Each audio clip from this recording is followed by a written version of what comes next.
je bakrum obia enije na ekoba ne se ya eya na dodo no a ebafie se bogafo na ba so hu kwensi abafie bogafo abegum omo ebuabua wo musika no wa buruchi free January sabri omo be spende ebedi ne kama enti obasa no aboga aba eto ho ayikufu no oyia no okwani nso a prepare be $2,000 bi $1,500 bi de ne die suakora bi a $800 bi to de abepie mu be enjoy ti Christmas no de eya na akoye ebra Ghana ha no nipa bafie pa na ye bafie anigye eni akwansra ekoso sanse bi beji o mani ye pie ye kotena pap ebinom ko event centers ahodo ebi ne ye enche na chese December 25th night with the stars na eba so ne yagi ani wo Ratri Park inti December no de is all about enjoyment sanse afi akọ abetu enti ya na emu anigye no do so 2025 hasn't been a very favorable year for oman hwe nkrofo ya lusu omo legends ahodo ya lusu omo 2025 na ote ase a ya na emu anigye no we expecting say the celebration no betumi aye massive because 2025 akoye year bia ehun senkaye na yibibi ho na emiamia pia ya na nipa kono apart from the beaches ne other resource amanfo eco pubs no events a omokono ebi nso de omani kohwe historical monuments eye abakosem ho ade a ye si ho asoman a ohoho bi firikuro bi so beduru oman mu a otumi kono kohwe Ghana na ade we wa ha eho abakosem ni saa etisei na wahwe na wanya bi akoka eti bebredi ahoho bakurum Ghana fo ade hye bi ba ebedi bronya wofie no omo ba omutimi di abrofo bi ka omo mutimi di ahoho bi ka omo ho ba se be omo so be ba behwe no ma bi e wo mu kurum Ghana a efe eno ma bi a ya na omo ta akọ ho akwansra ye tourist site ya omutimi ko ebi ye fort castle eni ade na ye fort no ebi na Jeff edi atosui ya na ye small smaller than the castle na de tie ne se kane no tetepa no a na kwasi broni edi ye so ne ade no wo mu sisi saa de wi kwasi broni be fa bibi man ne ade a no odi ye so a Ghana ka ho bi wo mu sisi saa fort we ya na mo de ball mo ho ban Branchia FM Facebook ni nyina eda ho na yeni enkomo ebinie na wo hwe fort no a wonu sisi wo mpoano coastal areas ne se be ya omu dwadi a no omu die no omu toto gold etototo other things no omu fiase akura adwadie fa nipa dwadie slavery eka ho no a wonu mu de fort yi omu sisi abo omu ho ban omu asrafo ogum ebo ban se be ya no omu di hu dwa no wonu bebo ho ban na suhyan ba abefako enti eye abakosemu adekira abaye tourist site ya enipa ba oman mu a wo mu de omani kohwe se be ya wo mu so be hu Ghana abakosembra ni ye atwi Ghana fo bi se nkoa de wo mu fa de wo mu kɔ ni ye di dwa brofo betena ha di dwa de wo masrafo gu a fort mu na wo mu de etocha ayen abibifo de nananom na nankanso anom a wono mu kun de wo mu ja to ho ma ayen e bi ye nkoa de wo mu kɔ ye no we abakosem a ekaye no ma bebre Dabesha di o Facebook in 104.5. Enti ade we ya ade a enkrofo ba Ghana ha wo mu de wo mani kire mu se wo mu kohwe enti bronya duru se ya dudu no akọ so wo mu kohwe force ahodo a ewo oman mu na enanu fiada ihu secretary bi abeto abonti na secretary we efri eye management and board of Ghana Museum and Monuments Board GMMB na de omu kire nyina ne se Fort Apollonia Obenin Fort St Anthony Axim Honewo Fort Orange Sekendi James Fort Iwo Jamestown ena Asha Fort ewo eye Asha Town wono mu kire se saa fort nyina no wo mu close enti bronya yi bra Facebook behe bronya se wo pese wo kɔ hɔ akwansra na ye Ghana ni bia wo abruchire na wo de ohowo bia bakurum o mpese me de ne kɔ ana wo kɔre bi na wo ye yi a eno no muntimi nkoma ne nyeye san so o ma close na letter no kra ba on the 19th na letter ne ba no no o mo kire se o ma close no on the 18th. Just say it was even closed before the announcement. Premeditated. Ya boy ye trimu po a close ya de no kra ansana ye de ho nsem kra betu dwa. Na ohwemu a Ghana ye wo about 30 historic forts. Na sa forts here ye closing in so ye one of the forts among for kohopa. That's my problem. Among for kohopa. And Christmas ye bra among for visit such places. It is a statistics one. 2024 a rise by 12%. Nipa 1.29 million international visitors. And a kokoko eba tourism ewo memua. Dodo no efa ho. Na enya de bi kekeu. Esa mo man ni sika. Jeff Fatos Mame, in 2024, Ghana key in $4.8 billion you, and yet cities you $4.8 billion our tourism revenue in 2024. IMF your is $3 billion, right?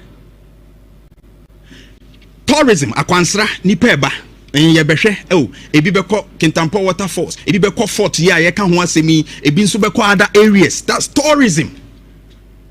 Kwame Nkrumah museum ne de kekanka ho no. The country rate in earlier ones na me de ma one ka ho.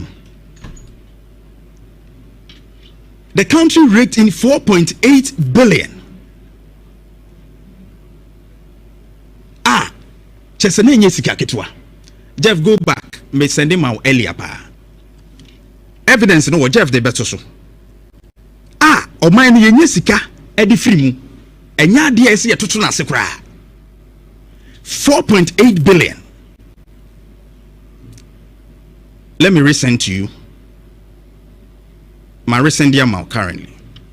Na ebusunya nkomo aye di se ye ka 4.8 billion na IMF ye kwaje 3 billion pe. Yes, ye close ene da hono bra Facebook insha 104.5 ene da hono. Eje bi na make count. It was reported by Ghana Broadcasting Corporation July 8, 2025 and a report of Sally Bassi and the filers are reporting ene da hono bra Facebook. Ghana records $4.8 billion in tourism revenue in 2024. Na me when I'm say so this thing is so precious to us. Ade we ade a boy you sense akwansra ma yesika we nyina na se de ni ko tourism ho e betimi anya sika pass o man you. And your gold board ye ne de but ye me ni ko tourism ho a just a year we got $4.8 billion. Wow. Now men kotia at the peak of tourism. Ebra tourism akwansra ebredura emu edene anipa ebafie ebakrumu no yesi ba bia ekwa akwansra ni bi no yatotum ye mane nye adwuma starting from 18th adan a ye pese ye maintenance ena safety safety normal ena chese ensemo mo kano se ngunran yama details as to how serious this can be.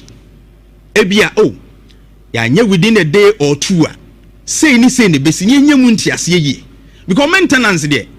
BBI maintenance every time. And there are times to do maintenance. I'm not saying maintenance in yet. Maintenance ye studio. I thought be it me do my maintenance. But the timing, bra. Would they be ye won see no? Asa esa o proud them na won prai. Na afi akokwo abawo dem abokokoko abewura ma betena konwa mu. Afi no wakofa praye. Pra dem aprem futu agu ni na ase. Sa bi na ekoso. We never acted. We never thought of it. Zifa Gomeshi. tourism minister Jeff Anoso Sumami Mami Zifa Gomesi everybody realize ye Jeff, please follow me. Why? Me didn't even send you earlier. Everybody realize yes say. Sadly we eyo hawa esi etimiti eni ehwe. Everybody realizes sadly we. And you've been a minister. On a dasu, you've been a minister for several months now. Minkanesa. It will buy one quarter anya assessment biya.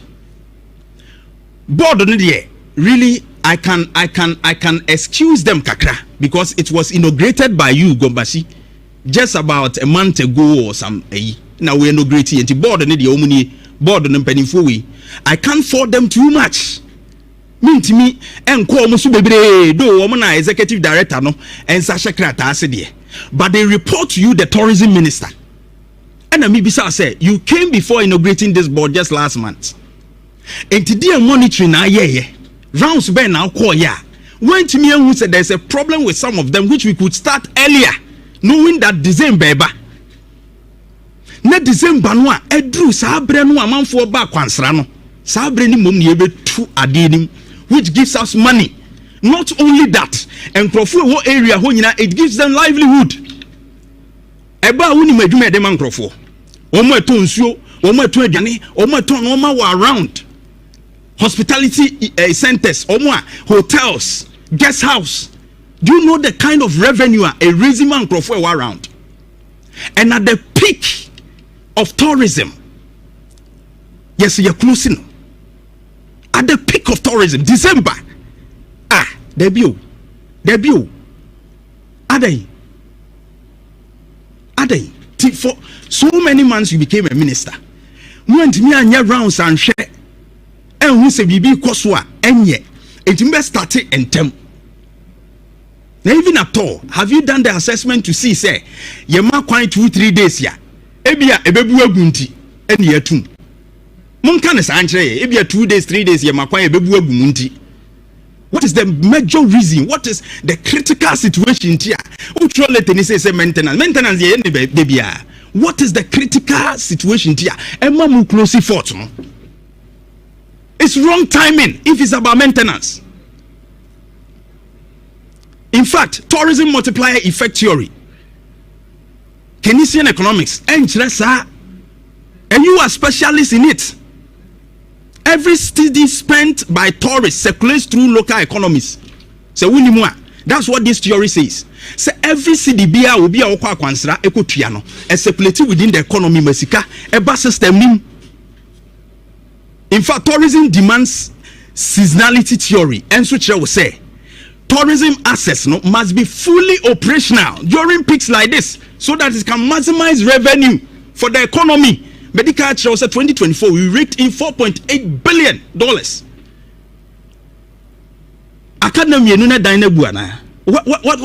is the critical situation over there? Mame Gomasi, Zifa, you are a wonderful woman. I mean, me pawasem, very beautiful woman. Abla.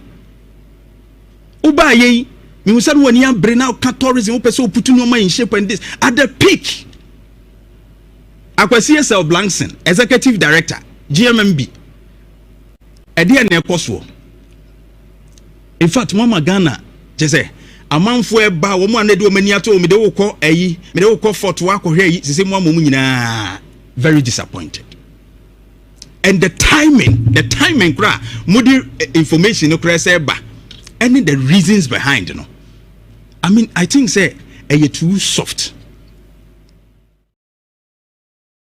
ni nyina no yewi emofra Barima KuroYiMuNsem ne nti afi na wasimu dia na say okọ your mental health on KuroYiMuNsem abenya ni nyina ahwe na emum ene sanse yewura bro nyanimu ano a yede keka kona ka 2 days pe na 25th no yewura me na 23rd nti ne nyina ebro nyamu ensensem a bro nyamu dwumadia na eguso yede ema wona ene ya Barima KuroYiMuNsem hu hia.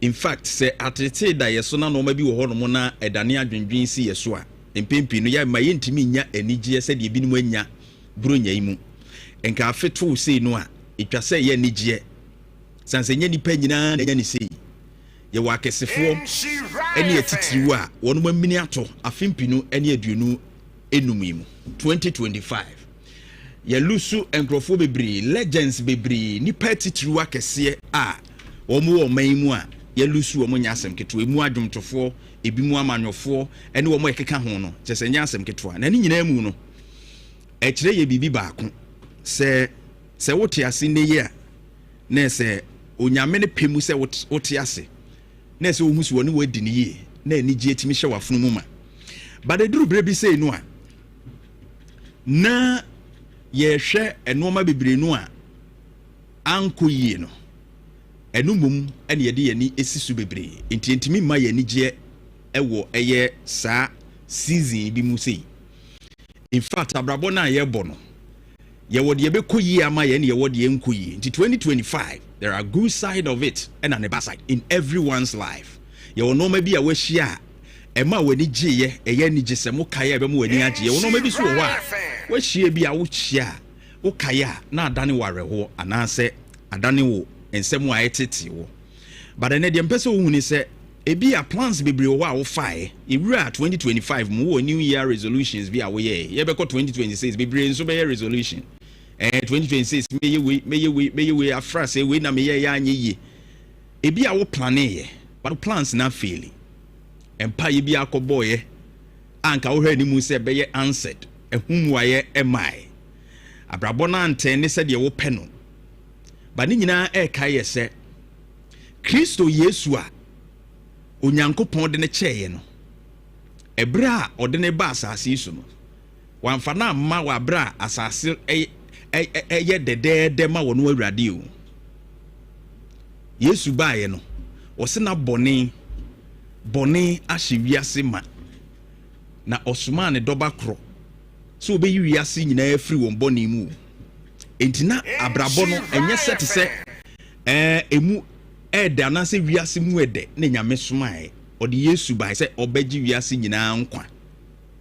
For God so loved the world, John 3:16 hono ti wo kan a ohunu se nyankopon edo wiase de na ekoso wiase im se bone ahyete wiase ti Yesu baaye se obeji nkwa enti not that Yesu kra confirm say wa ama wono a woye pepepe nti na obae. It means that enya de ye mu nyina no nti ene nyankopon wo ho ne enye mu nyina nso nyankopon wo ho ti kai se ade nyina mu no onyankopon wo ho. No matter what the situation was in 2025 beginning edibesi sabri no kai se enoma betumi ayeye na problem a wo face nyina no eba se ebesesan ebema wonimde ebema usuehunu lessons o mistakes bi a waye adamo bi a watu amwa ni nyina bema usuehunu ebi a ware mu na motuo ebi adwuma mu na motuo adamfofa mu na motuo bi sikase mu ntutue mu na motuo bi a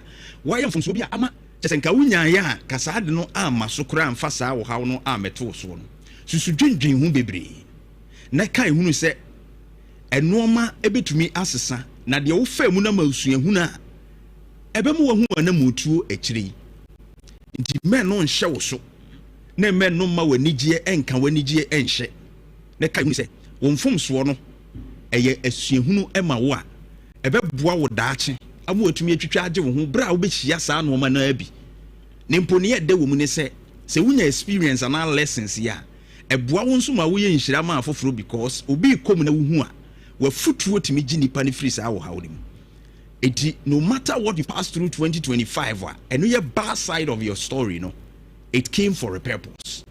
Ebaye se ebema no ma bi aye adwuma wo wabrabom ebaye se ebema wo hu anamotuo ebe die ni mu na nyankopon ewo botaye ma obi a wa asase so enti ema enye wutirim se ase wo de wo bu hu fa you have that sense of guilt de bia sa de ne boba achim and it makes you depressed ema wura hobro so na wo dwendwen wo na wo su ekofa pressure kura de abrewo ne asie no asie wie yesi ne edi no me ninko ne aka de yebo ho ban to the bad side of 2025 manenko aba yes emu eya by lessons for you.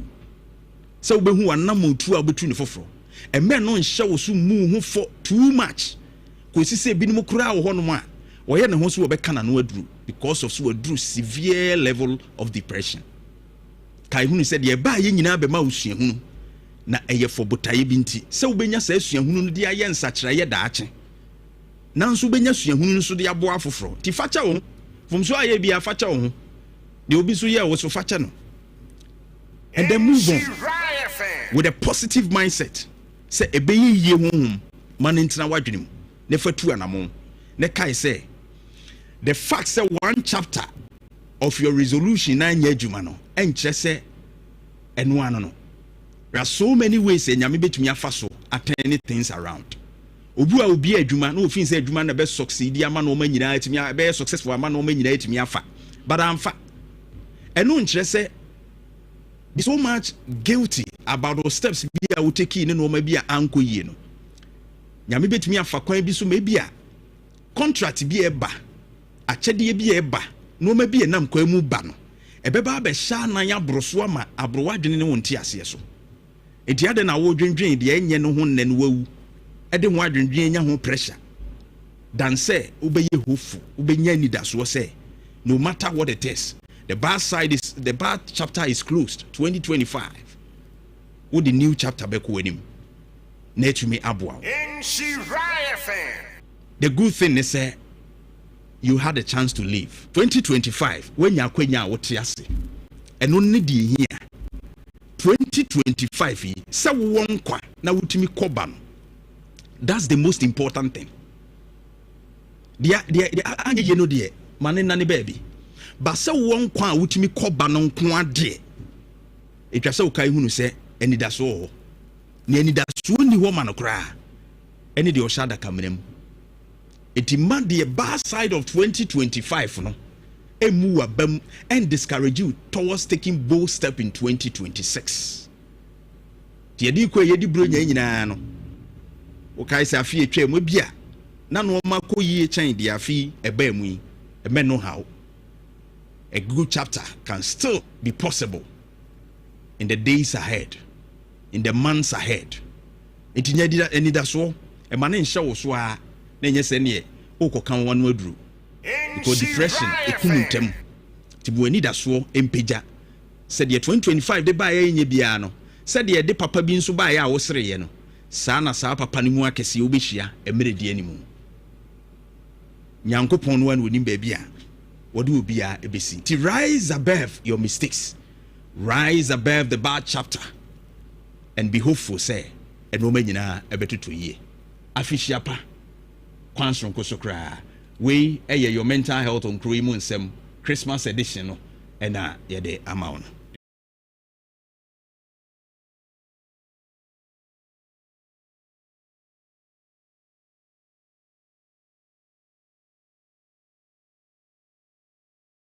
Yen sakino on min kas yen sakino resha phone nkan on fanin ko baby ufro Jeff record ha ma me important phone nya resha phone e ba nan kama me no enya no nko a o kai se dad lumba wuye no o ko Ghana tourism page o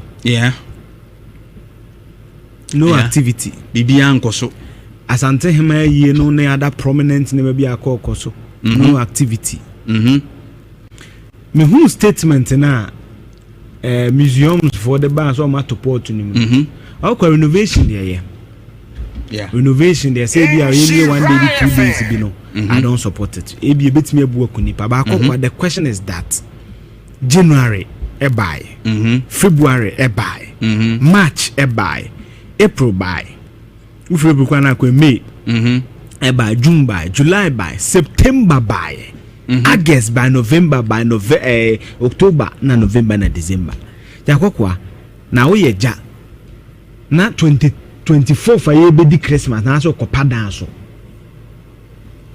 aye roof ni year the roof ni start leaky December you see President Mahama appointees you know ebi modern bono honestly e wo form there should be a major reshuffle because statement no ahokwa and you see there are people who always support anything omo there but to can even the comment under statement conform means so me no NDC people they are disappointed in the minister enye akokwa December drew amanfo be ko ba bi no mu formula ko ji o me ya nya renovation ahun na nim tama statement we kan o share date na statement ba statement ba da 20th to 19th December barely 1 week to Christmas no and here to 4 major portum as a castles and a fortum say yeah be renovation if you mean say Christmas be ba na oh yeah said the almost the stupid virgins me boa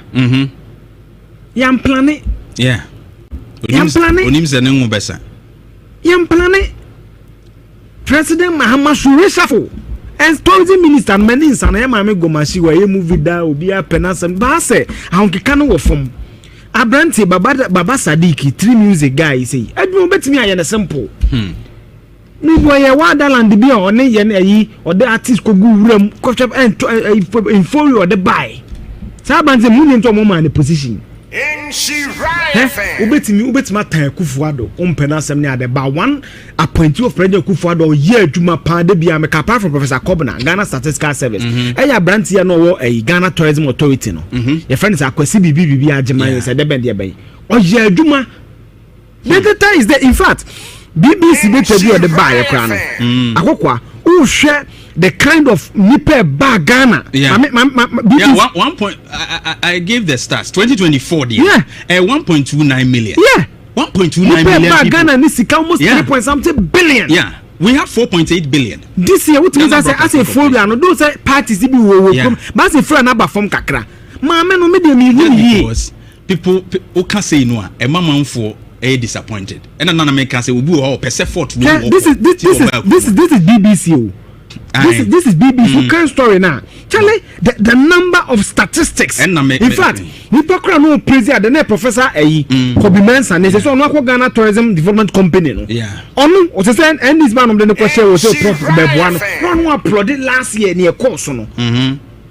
I see sometimes the leaders no me dream me bu am ntia we ye ja. December mu na so be pada so abodan so. How? Seriously. This it doesn't make sense. Papa no me there. Brother mama, te so kan bu push na do ya there tourism woman ani nko ho. Minister na ho keka no e wo fom. Right. Yen kan no krenche nipa. Minister na ho keka no e wo fom. Say Resha Fubi say kan fen kan. That statement alone e say board no crack ye pam wom. I don't fault the board. Eugene, the board were just inaugurated last month. That is November 19th or so. Yeah. So until they are just about a month old. But that time say ombeko rounds crana and mostly no director no ethical advice from the board and all that. Until the more benefit of the doubt say the board itself was young but the minister has been there for several months. That was my problem. Now and as a minister I see. I so by structural integrity of a building and yet they know and I test and yet they decide to rehabilitation. Definitely. Certainly there will be a process I also say and down where they say the cement kakako kano where they say the penticle faha where they say say they should be telling us a time ben as a report to buy now then to know much December because you know share one of the key things that they be na kojo Jantuah kachere e bit mama yisika akokwa me no na ye research na tourism hwe okwa country bi omu stories na ye what story omu ni castles ni photo ayade bibibi oko 6 pm na library keke amanfo trace kakwa okra stone ke ye de no ye de na nkasa ade a esiye Israel nya ne ye kofa bo okra ya be e bit bi kodu ban so kwhwe fountain by ye was stories a see ye enkrofo a efam ni ade these are natural stories artificial obi akọ Israel say okohwe Jordan o okoduru ya ese de barricade ese Jordan as say yatum obi antimi I mean just say it be the racial phone minister ba ko say Ghana tourism minister no me den say an keka no ofom enthusiasm so de shade ni me ofom me say one agency Kufuado ba breso ye adwuma pe Ghana tourism obi be ka no kure bia and it's evident by the revenue omu generate here me say BBC article 4.8 billion and yes And no man, you care for my man on the letter, you know, collapse.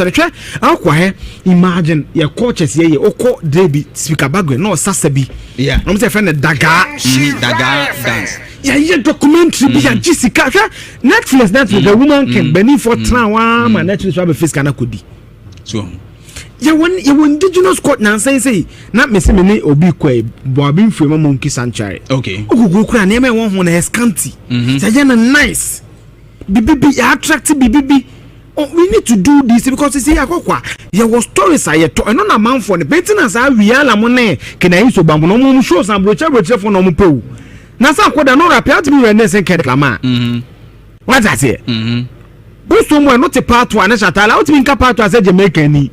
What I said, Mama Periala must indigenous music or sign instruments no more the bono, sa asano domo costume, no sa no pe. Yeah. Look at na trana say be innovation is December as sometimes I be say as I dream ya duma krakakra. The kind of statement and that was the impressive. I just said and I couldn't fathom how say release the public statement 18th. Well close. Then you release 1 week to December. 25th December. It's innovation humba na kwan ke ya innovation na wie ya shasha jams bi come be wo ho ya pen indigenous dance seriously bibia basa ya plan bibia. I'm really disappointed. I was very disappointed in the minister, especially the bia musu see among creatives.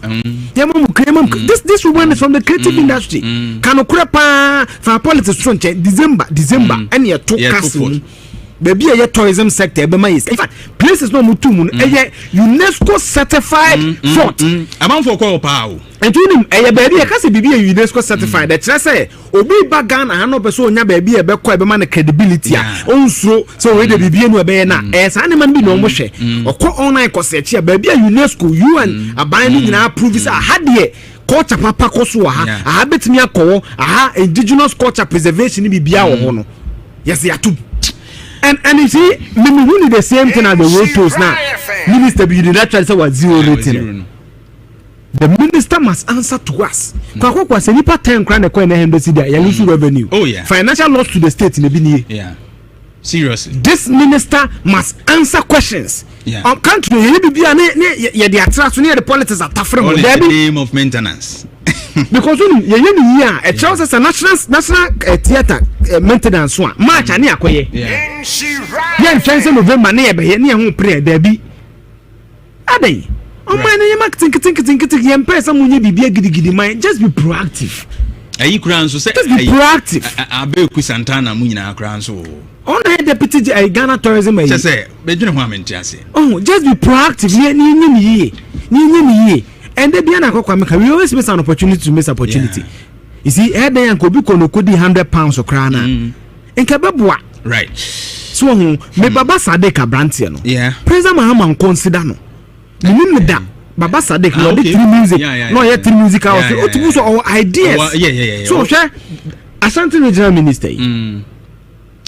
All jokes aside, she enthusiasm your Jabba region. You see, tourism. Oh, young person, sometimes any experience na bibia o manipa opportunity hwe Baba Sadiki me da me nsia na da but ocean social media activities tree music money sana man no ye no Wonderland festival betima gugu se ne tie o enthusiasm we beti media yes aduma no ya man kwan na wonye because you see me da bia na po kan sembi oni ye no ni apani o man kwamna santie nti wo see budget no retain 6.10 when minute ya say budget me be won bia ye ma me no yeah and that was a brilliant submission. That's my point. Sure. So don't Mahama buy ye ma me no okay anye ye nso ane bre no say DEP e bre no say kan ye nyina obi ona na bia to adwin say the pension we okay all my slows can afi na ofre so what I say into man ye ma ye nyina ye bi so one nice for anke bomu wo ho yeah any ade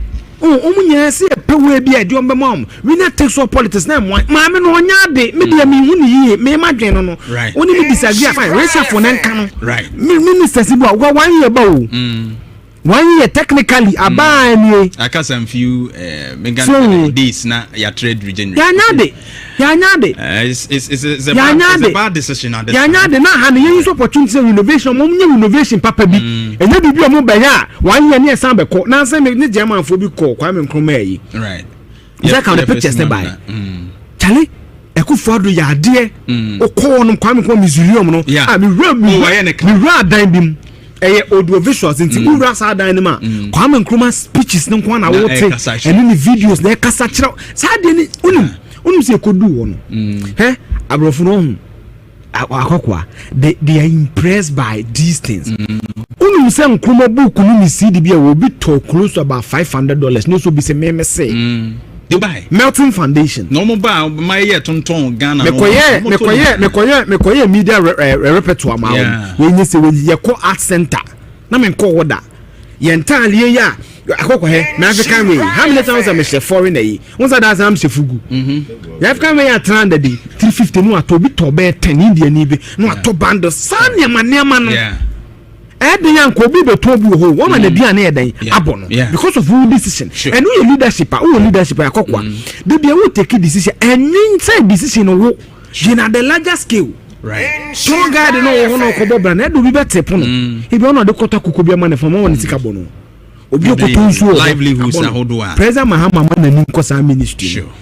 Gender minister, you started Jan, Francis was starting active. Na mo latin so mo makochi your boy yin sa na ese ye yensunsu so na ye because ye a eyema me no eguma me no wa enya aban ko no me be use election akode by the corporate entity Ghana no will be the one that suffers, and we must not elect ministers ye na say how do tourism ministry welcome mama just one minute updates no ma sir o de ko wa ko Facebook na ko tourism ministry and I come website in this December na just update saying and ekoso Black Sheriff a show guarantee Transbank a show pictures pictures by now you post it to Black Sheriff show you see pictures GT Bank there no you post it who said that who be events e koso bebre who said that who be and that's where new media social media disappointed one ton who and then I make catch Ruby critical analysis 10 million views so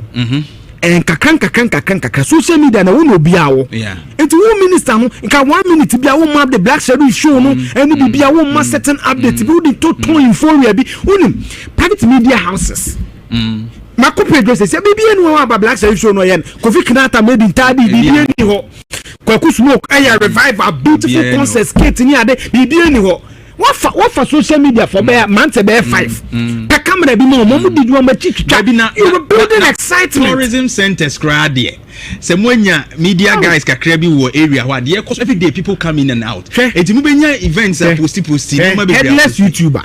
You see, sometimes you question me can be obi be set mental man headless YouTuber yeah fasima me eko ebono wa ho abrantia no so wa ye shaper nipa 6 million be kumi okọ ni video no post wo YouTube no ebono wa 170,000 but tourism authority page meanwhile you can monitor sales ko yet yes em kwaje taxes na fm no mu nye sika meanwhile the content is there to the Black Sheriff Kasaya what even go try rails na o mu kra the tourism content those they are not utilizing it challenge o come website to tourism ministry Ghana o come website bi papa bi eni ho yan kan no kre you have the 10 articles I make the BBC na true right o Google credible ones the BBC just terrible terrible and they need to check some of these things right they need to check it.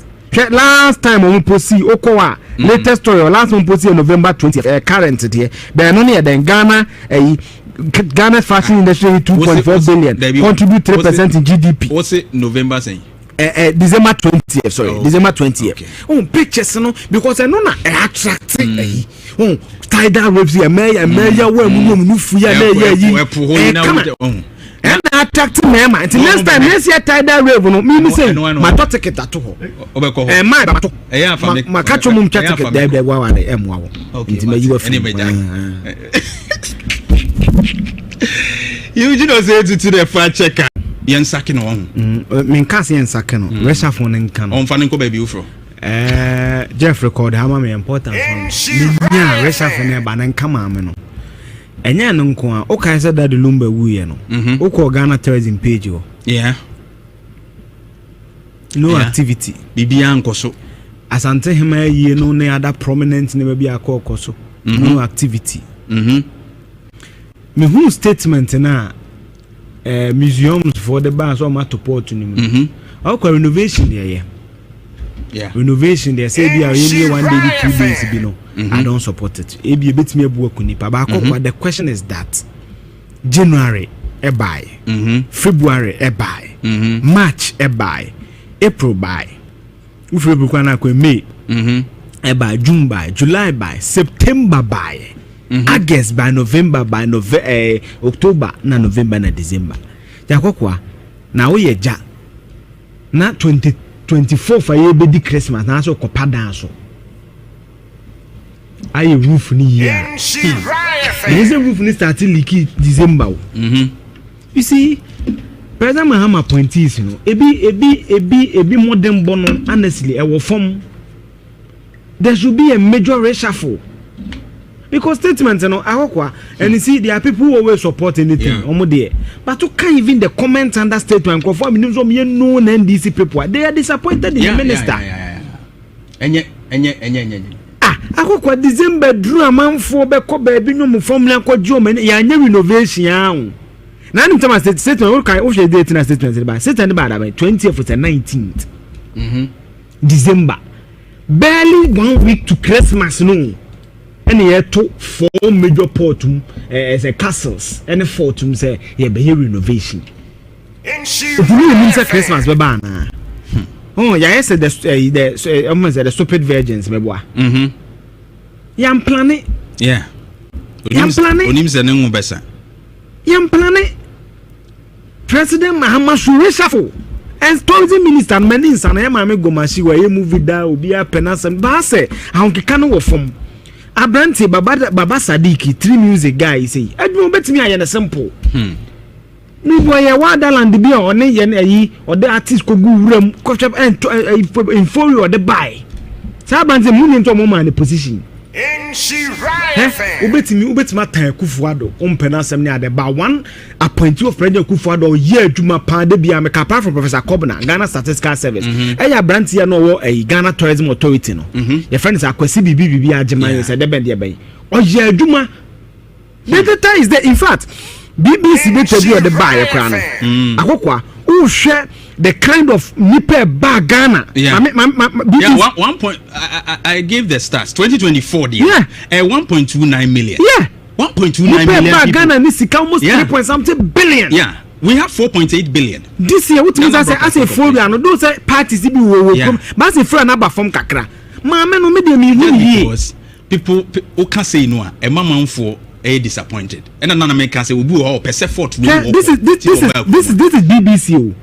This is BBC current story now. Charlie, the number of statistics. In fact, we talk no praise the net Professor Kobi Mensa. They say so no Ghana Tourism Development Company. No. Yeah. Onu o say and this man of the question was so prof Bebuano.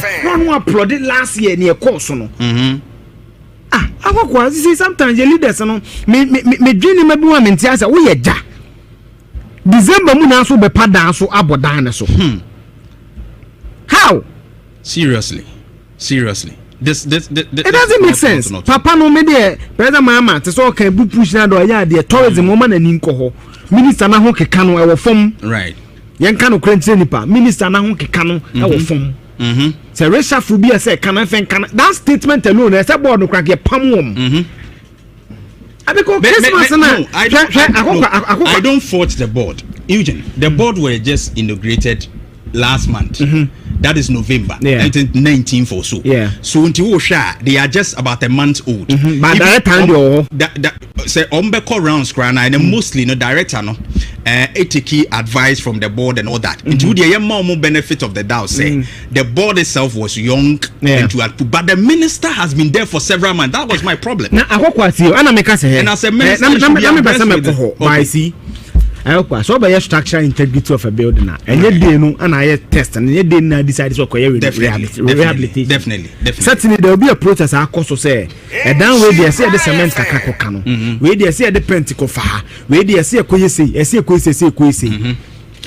they should be telling us a time when as our report to buy now then to know much December because you know share one of the key things that they be na kojo Jantuah ka kire e bit mama yisika akokwa me no na ye research na tourism hwe oko country bi mu stories na ye what story mu ni castles ni photo e ya de bibibi oko 6 pm and library keke amanfo trace ka kwacho okra stone ke ye de no ye de na nkasa ye ade a esiye Israel nya ne ye kofa bo okra ya be e bit bi kodu ban so kwehwe fountain ba ye was stories esiye enkrofo a efem ni ade these are natural stories ne obi akọ Israel say okọ Jordan o okoduru ya ese de barricade as your Jordan as you say yatum obi antimi I mean just say it be the racial phone minister ba ko say can tourism minister no na gen say an ke kan enkombo pino a ewo ha ye bedie na Ghana mu nsem no edoso sanso na Burunya mu nsem so adoso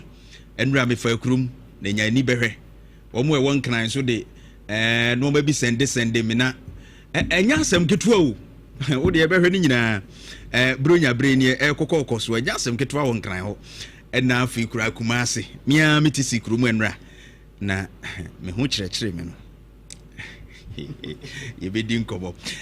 But free health screening koso ewa Asante Mampong and day Elena Kufu Ado Memorial Social Center Community Center wa Asante Mampong koso din enti her pressure asichire yade diabetes breast screening no ni ade nyina koso eye screening ma free reading glasses nana say ampofoji of Adom TV Adom FM na jumedi we say abribia no Ampofo J Leaves concert na eba odi dwumadi bi dikan hensu beto a enframadi kan odi dikan ansana yetimi akogye ani pa 26 no enti screening no ekoso obapati ase no no ye adoye pa bia before the live band no utimi eche mamponfo ade hia utimi bua wo mo che wo made ne ade no say yemiye na na say Ampofo J enso afa wotwaro papa ne legacy so na screening no be koso anopa ya 8 am ti sabra meka se aka be sima be aduasa na ahyase a chese wono behwehwe woni paduam ni ade nyina ntimu amowo se kire ne mpotemu no agona jamase mu amobemben ho ni nyina take advantage osu firi adwira kuduru a take advantage ne kohwe wapomudin mu na bibia enye fine by on the 26 no eho na agro na nkase tua a chese enya asem ketua kra ewo the same venue Elena Kufu Ado Memorial Social Center Community Center wa Asante Mampong ti Ampofo J ne papa nwom no betwagu last year na enya asem ketua na ship dealer or the ship no beba ho na akwa onto ship na sidi bia na ship si so ship yin beduru Ghana da ene wo mo akari nyina pa Thomas mo ba unim ya papa ono nso ejire mu bi din on say the music legend no wo mo ba sei no na chese bibia afa pa anti ka chiri kwa me apia ejire mu Alibaba Foster mo nso jire mu a 26 chinechi ni nechi yae enya asem keto akra ewo Asante Mampong na ye benada enti efiada enya agro ewo Asante Mampong. Right, Kennedy digital satellite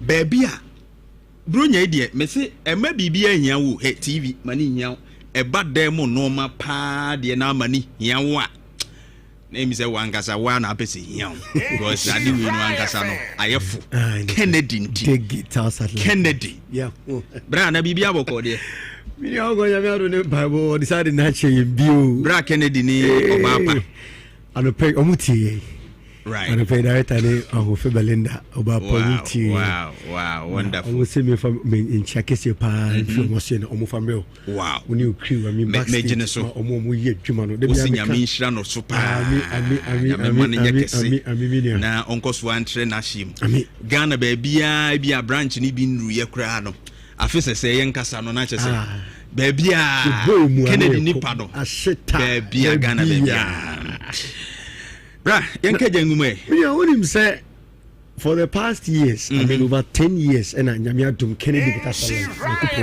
wow, of course. A decade. Hey, what me? Your boy Jumo.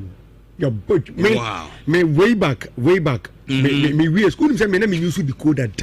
Wow. when I mean opportunity say me age more Kennedy use decoder because that time na me sikane say and now the be crack be ma me way back after na wo to cook akre bia wo for do akwa wo sike kwa no we say na ko to decoder eduru say but bia be say decoder be decoder board me call Kennedy for me I'm na dey na Ghana because that time me boost decoder me use be them me back Kennedy me to decoder nyankopon shaba pay na unim yemfa akonya we so na director na Nigeria on behalf of Mr. and Mrs. Champion. Yeah, when the CEO of Kennedy Guitar Satellite for the past years. We say from January to December. We say on my customers in Fisher pack say minia. Yeah. We say on money did job for the past years. We say from January to December. Yen customers say yen dealers one of the tobacco coffee honoma. Omenya Kennedy so for so director say on momo Fisher pa.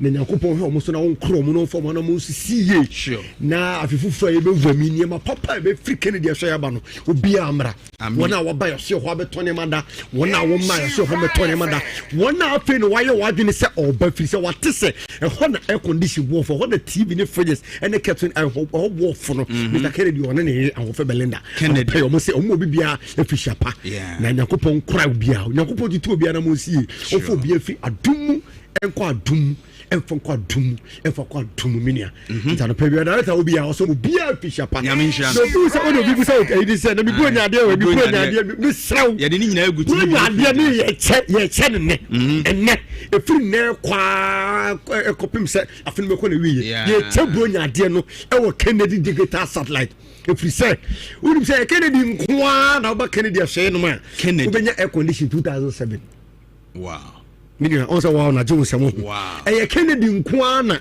enne anope wo say brabeto TV 43 inches ya e digital size satellite e brand new channel da kem da won san cha standing fan kese ba akomfam pie so yeah we issue remote enna mi gina yenim ha you say we all mobile security man e ho na obe check oni man san ko na papa bi obeto ni 43 inches television na unim unso bi on mo to de ko be so bo say obese ni bi say ne bo ni esem papa ni ba o hey ba Kennedy papa nyamisha no kasa gitigiti o na mi gina papa nyamisha no 43 pa makobu se bi onko fo se 3000 ma ba Kennedy digital seller so ya beton 2100 owie ya 21 million na obi on what so 9 million mo no owie wa sa chame standing fan ko se na fan ne kwali kumni se fan na papa say Kennedy digital satellite papa na me sero ano pay Christmas festivity se wa ma Kennedy digital satellite ameton yema ehfa na okoto TV no se wa ma Kennedy ameton fridge na ehfa na okoto no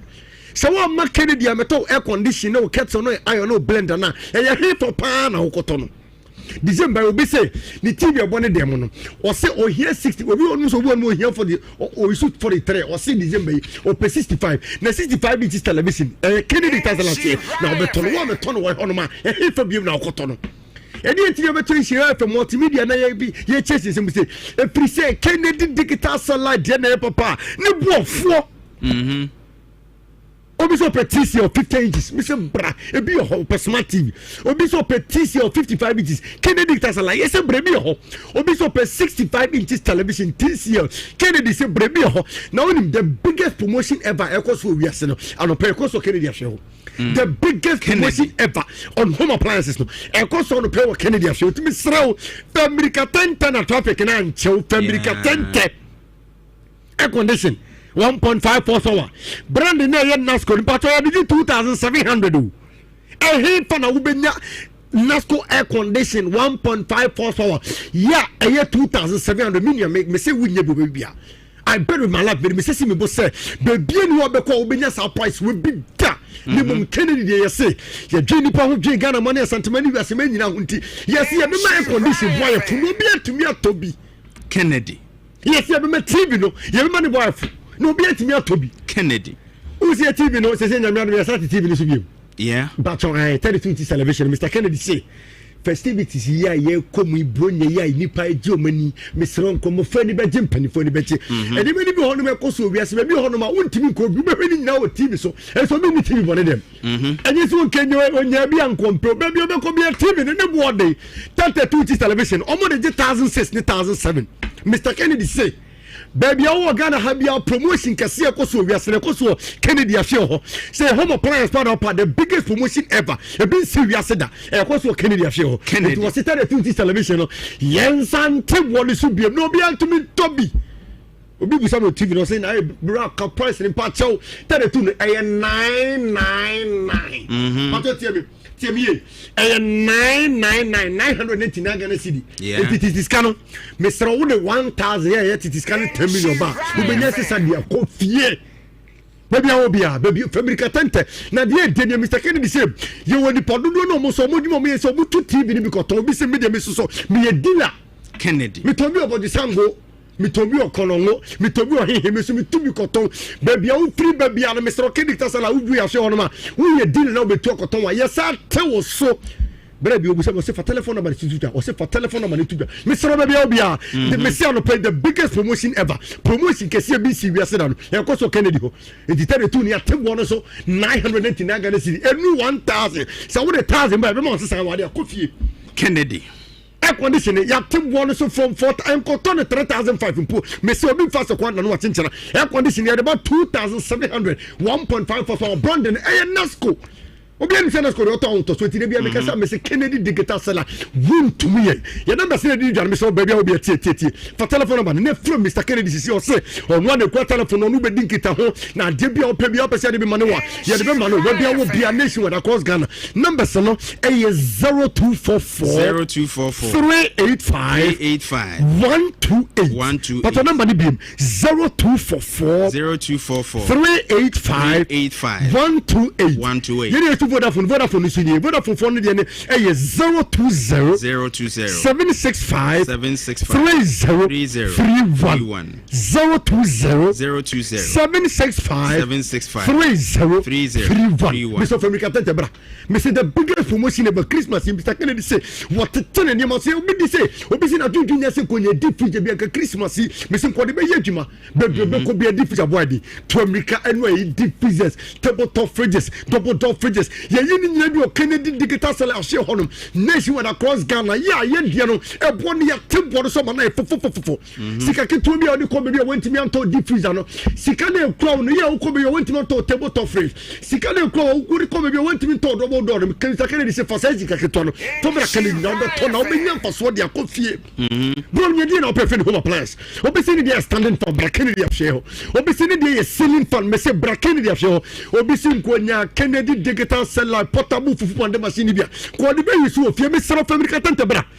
o se fu machine o ma hodo mienu yo de ye adwuma na edu yisu ofie obi se opedi obi o de busu akakre bo me yisu ofie America tante bra Kennedy show sisi obi nso so se opedi ye adwuma de me sero America tante na me se the biggest promotion ever and na o to de na de ni e chawade etina Kennedy ye say and no bi oba ye so ho bia beto 43 television part to me price no e mo bi fa so kwana no watenchena enti ye betena ha ye say ye de agi ahudi ye nim say ye sema ye kare no kuroturo do nti ye de bo to dwa obi tumi fa ne bo ntu de fi say mo ne ma ne boy den ano pay promotion kase BC wiase da e ko so Kennedy digital seller ye so ho nto say 43 inches television e ko to no 3000 minia what about 2000 years called was a quarter no attention oba Kennedy digital seller show honma ye de 2100 na we to wi a what to wi Mr. Kennedy so go nya de no yes are the fun kase tabraba e use remote ye de pay so say we dey fan free of charge obetumi Kennedy won to me yes are number 2 to be Mr. for telephone number no baby obi ye delivery services so person dey bi mano ye dey be mano wo zure tata wo chere poni wo tumu wale wale in kenke so be bia wo bia no Mr. ye dey be mano number be friend dinkita hono eye 0244 385 128 0244 385 128 Vodafone ye 020 765 3031 na baby oso no obisa masembi na me say o se bra ni say de adwuma de me sra o me ka ko mato yam bro nya Christmas ye difufu o fie na Mr. Kennedy si o me fufudi aye fo o me fufudi aye mre de bia me kase mo ha me se mini agidio ntokwa CPC crofuma ya tete ya ntokwa unu akudi ntia ne ku why ne bo fufu no ya bre fi mam go hwe fufu ne bi no hwane be me na make to no na paniu na me ohunam kakere nti bia wo se omo ni bobo na odwa no kobobo me wo fuo na omra no na ma bre me hu na me jaw ma no to me ni dia bom ano pe mi so kene di say ma me fo papa fo mo ku fufu wo hu ya di fufu ponde machine ba e de sem kra ni giant tokwa no nko e sa di sike be fie na ho na bet my Kennedy wo se nyema na ya totozo air condition e say ya teso from 4000 about 2700 no wo betumi atobi ade se wo kura sika kakra obi so ni edwuma Mr. Kennedy say or the fufu pound machine about big time business Christmas ye di fufu ni e ji sika ntime ka for myself baby ya obi an be to bi fokwasi mpotamo mama papa mini aba ma baby obi a wo so pedwo bi dia mama me baby fufu pound machine bo fasi fie no fanya djuma Mr. o ye ni fufu pound machine ye di mako machine e bro machine ba Christmas ye very popcorn no Kennedy super popcorn machine but I say because ye dia ni na ye papa ni bone dafom ye bre na ye be enche ye sorry so me the numbers never took 20 locations for the last time minimum me so tie masim mame Kennedy digital seller ye say ye mfa nyama muka mu obi aso famra me ton dabi obi say what the nyama Kennedy nyama ni bi nie a enye no kwantu wa ye so ho no ma ye pon ye nyama no wo fom Adi bi abeto Kennedy bi aso make sure say what you receive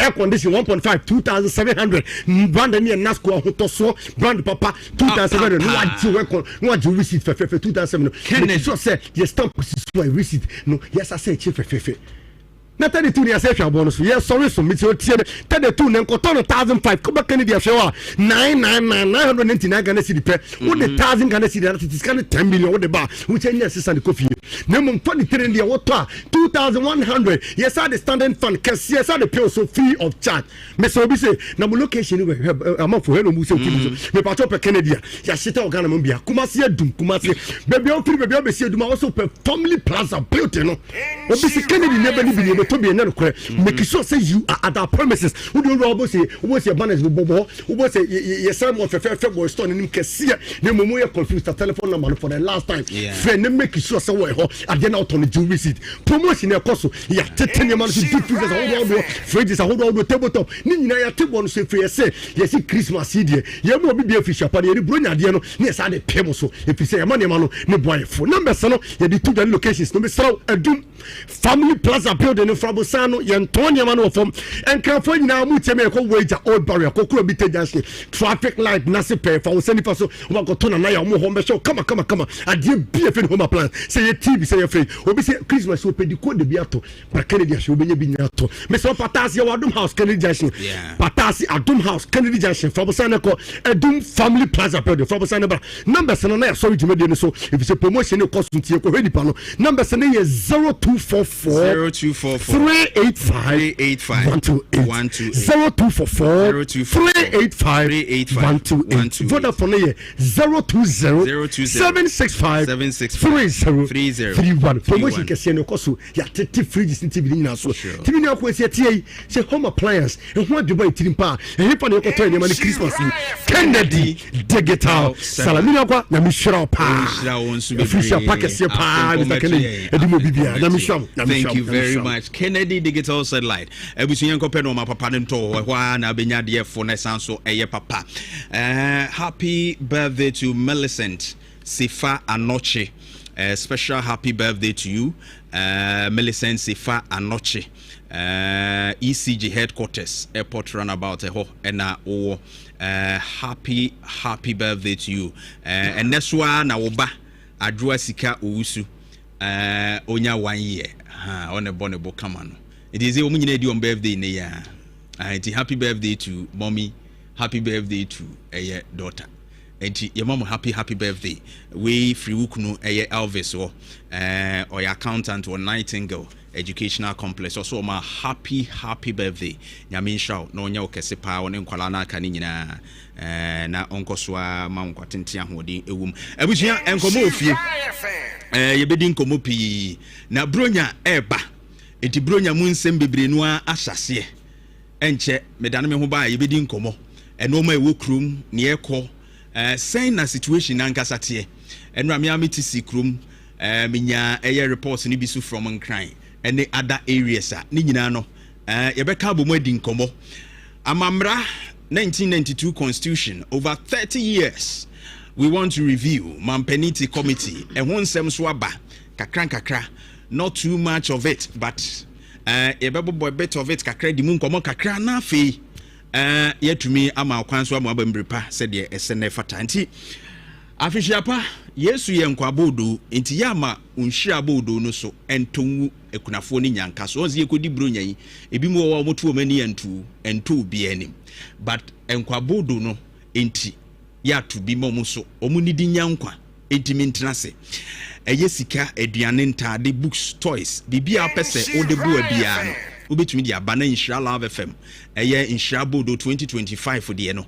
yenye na in fact sɛ wo twam wo Tech Junction top high ha wo de yɛ ato wani hwɛ Inshira FM car park ho na hwɛ kunafoɔ ni nyanka dodo abegu hɔ anya asɛm ketewa wo anya asɛm ketewa enura ne yɛnkɔ ha yɛntimi kura ntuye kampie ɛkyerɛ wo how hard enkrofo bi kyerɛ sɛ wɔn life na yɛ den ama mu san sɛ wɔn ni buafo bia enti ɛbɛsrɛ sɛ wo bibia betimi de aboa wo mo a bra na bɛboa wo mo na ma wo mo so bibi na wo mani nyi bro nyai wo ne wo mayete ntikokɔ ne mpɔnkye ne nantwinam no na obi so tibi wo wudin mu a na nyame de akyira wo ɛno na ɛyɛ papa ɔse nyame so mpa ne de obi kɔhwɛ nyanka enwisia wo ɛnyɛ tight akɛseɛ ne collection akɛseɛ ne ni nyinaa yɛ de ni nyinaa yɛ nyame som ne bia ba ɔse de papa ɛka ho ɛyɛ sɛ wo bɛboa wo na ani bie number with this can be fast say mumwa 0550 068 822 0550 068 822 0550 068 822 edin daso no Clement Clement Aisa apia intino edin daso no 0550 068 822 Clement Aisa apia obo modena boda hudi no a no asende monogram no 0552 827 834 0552 827 834 0552 827 834 enti kai na monogram ya faso opese ye ba fie nso be fa 03220 835 70 03220 835 70 na ye de car ba wa boboa no ne abefa ne fefefe na bibia atumi aye fine pa anti no be ya ye miye be kire wo do e fa kire wo mu a eni bie no na bibia entumi nkoso sanse Inshira Bodo no de eno a na kunafo nyanka ene wisia no so be fa so obenya ni je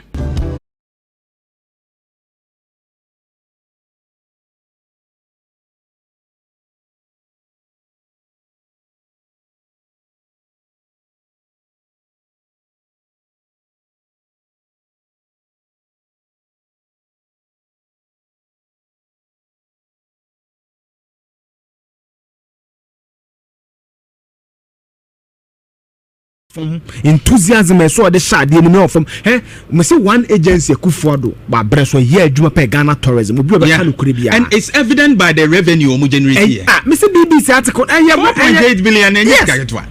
And no man care for my man on the letter you know kula so the akwa imagine your coaches ye oko David speaker bagwe no sasabi no say friend daga dance yeah documentary be Jessica Netflix the woman can benefit for trauma man Netflix have face kana kodi so yeah when you indigenous court na say na me say me obi kwa bo bin frame monkey sanctuary okay ogugu kura na me won ho na scanty say na nice bibibi attractive bibibi we need to do this because you see akokwa there was stories ayeto eno na man for the maintenance a wiala mo ne kena yiso bambo no mo show san brocha for no mo pew na sa akoda no rap at me when say kedlama what that say boso mo no te part 1 na shatala what mean ka part 2 as Jamaica ni what I said mo pe wiala mo say indigenous music on say instrument no mo de bono sa asano do mo costume no sa no mo pe local na ya trans say be innovation is December as sometimes sabi as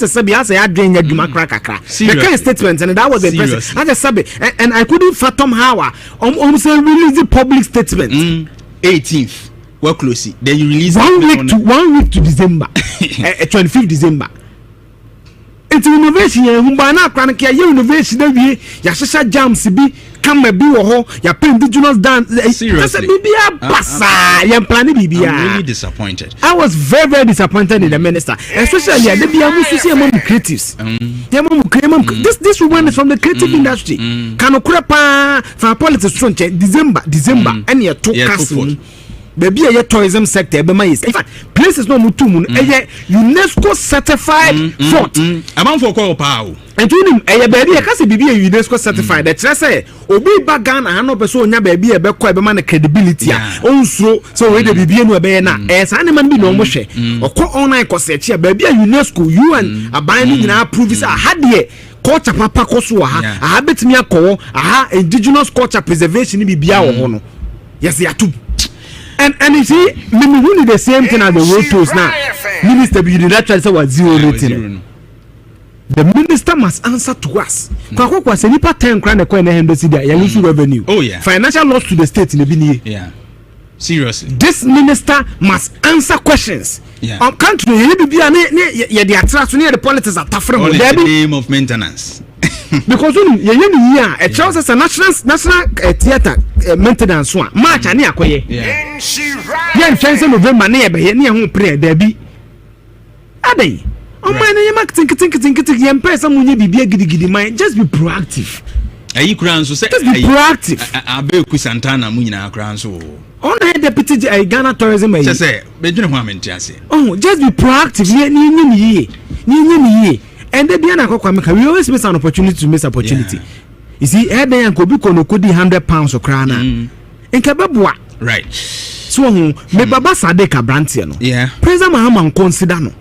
The that Baba Sadek, no, the three music, no, yet three music house, or ideas. Yeah. So, Ashanti Regional Minister.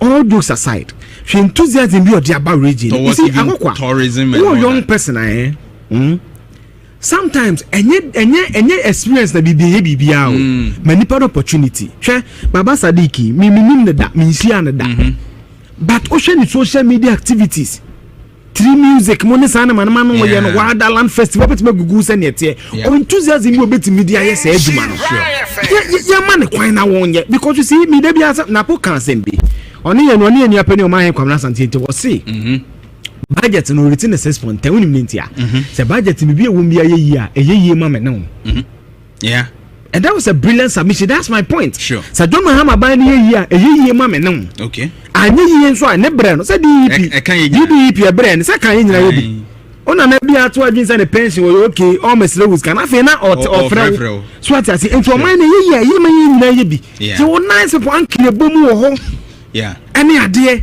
omunya se pewe bia de ombemam we na take so politics na ma me no onya de me de me hu ni ye me madwen no oni me disagree fine racial for nan kan right minister sibu wa 1 year ba o 1 year technically aba ni aka some few days na ya trade region ya nyade it's a bad decision at this ya nyade na ha ne use opportunity innovation mo nya innovation papa bi enya bibia mo ba ya 1 year ne san be ko na san me ne German fo bi ko kwa me nkroma yi right yeah can the pictures dey by Charlie Ekufuado ya ade o ko no kwa me ko museum no me ra dan bim audio visuals into ura sa dan ma Kwame Nkrumah speeches no kwa na wo take and ni videos na kasa kira sa de ni unum se kodu wo no abrofo no akokwa they are impressed by these things unum se Nkrumah book no ni CD bia wo bi talk close to about $500 no so be say me say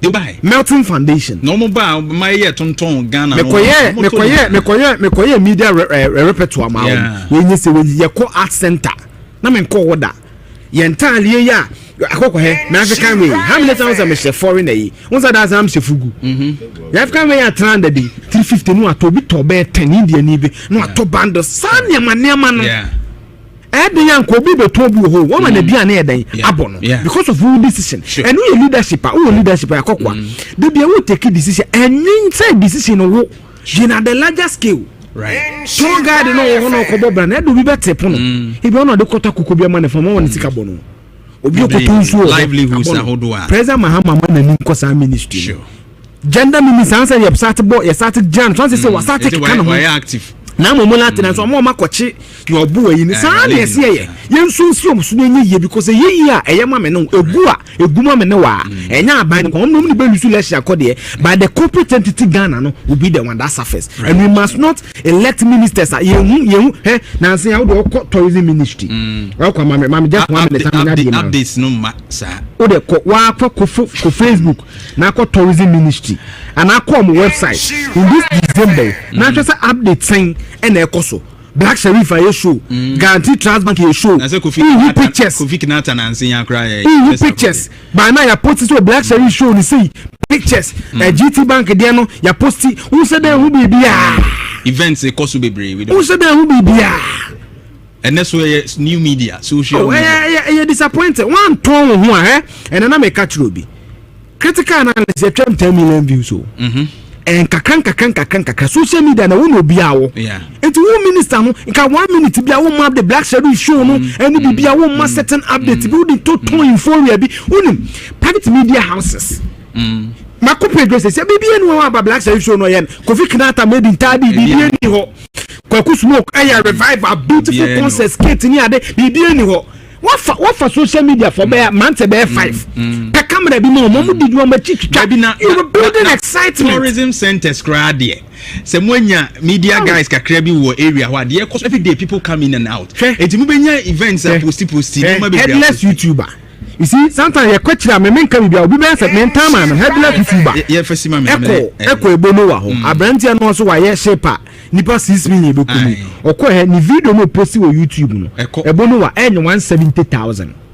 But tourism authority page meanwhile you can monitor Facebook ko yet yes encourage the taxes na FM no mu nye sika meanwhile the content is there. Yeah. Etu the Black Sheriff Kasaya ultimate ko twa rails na omo kra the tourism content those they are not utilizing it. Chale try ukom website to tourism ministry Ghana ukom website bi papa bi ni ho yanka no kre you have the 10 articles are making the BBC na true right Google credible ones the BBC just terrible terrible and they need to check some of these things right they need to check it. Last time on posi okowa latest story last one posi November 20th current here but no near then Ghana's fashion industry 2.4 billion contribute 3% in GDP. What's it November saying? December 20th, sorry, December 20th. Okay. Pictures no because I know na attractive. Tidal waves here, mayor where mu fu ya and attractive mema. Until next time, next year tidal wave no. Me say, my top ticket at all. My catch mum ticket there wa wa em wa. Until me you free.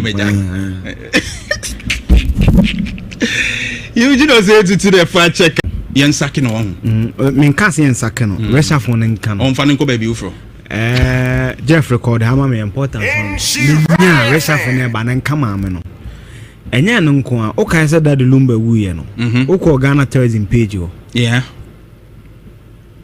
no activity bibia nkoso asante hema yie no na other prominent na ba akokoso no activity me who statement na museums for the bar so much support ni renovation there renovation there say be really 1 day 2 days be no I don't support it e be betimi ebu akunipa ba akokwa the question is that January e buy February e buy March e buy April buy February kwa na kwa May e buy June buy July buy September buy August by November by October na November na December yakokwa na wo ye ja na 2024 fa ye be di Christmas na so kopa dan so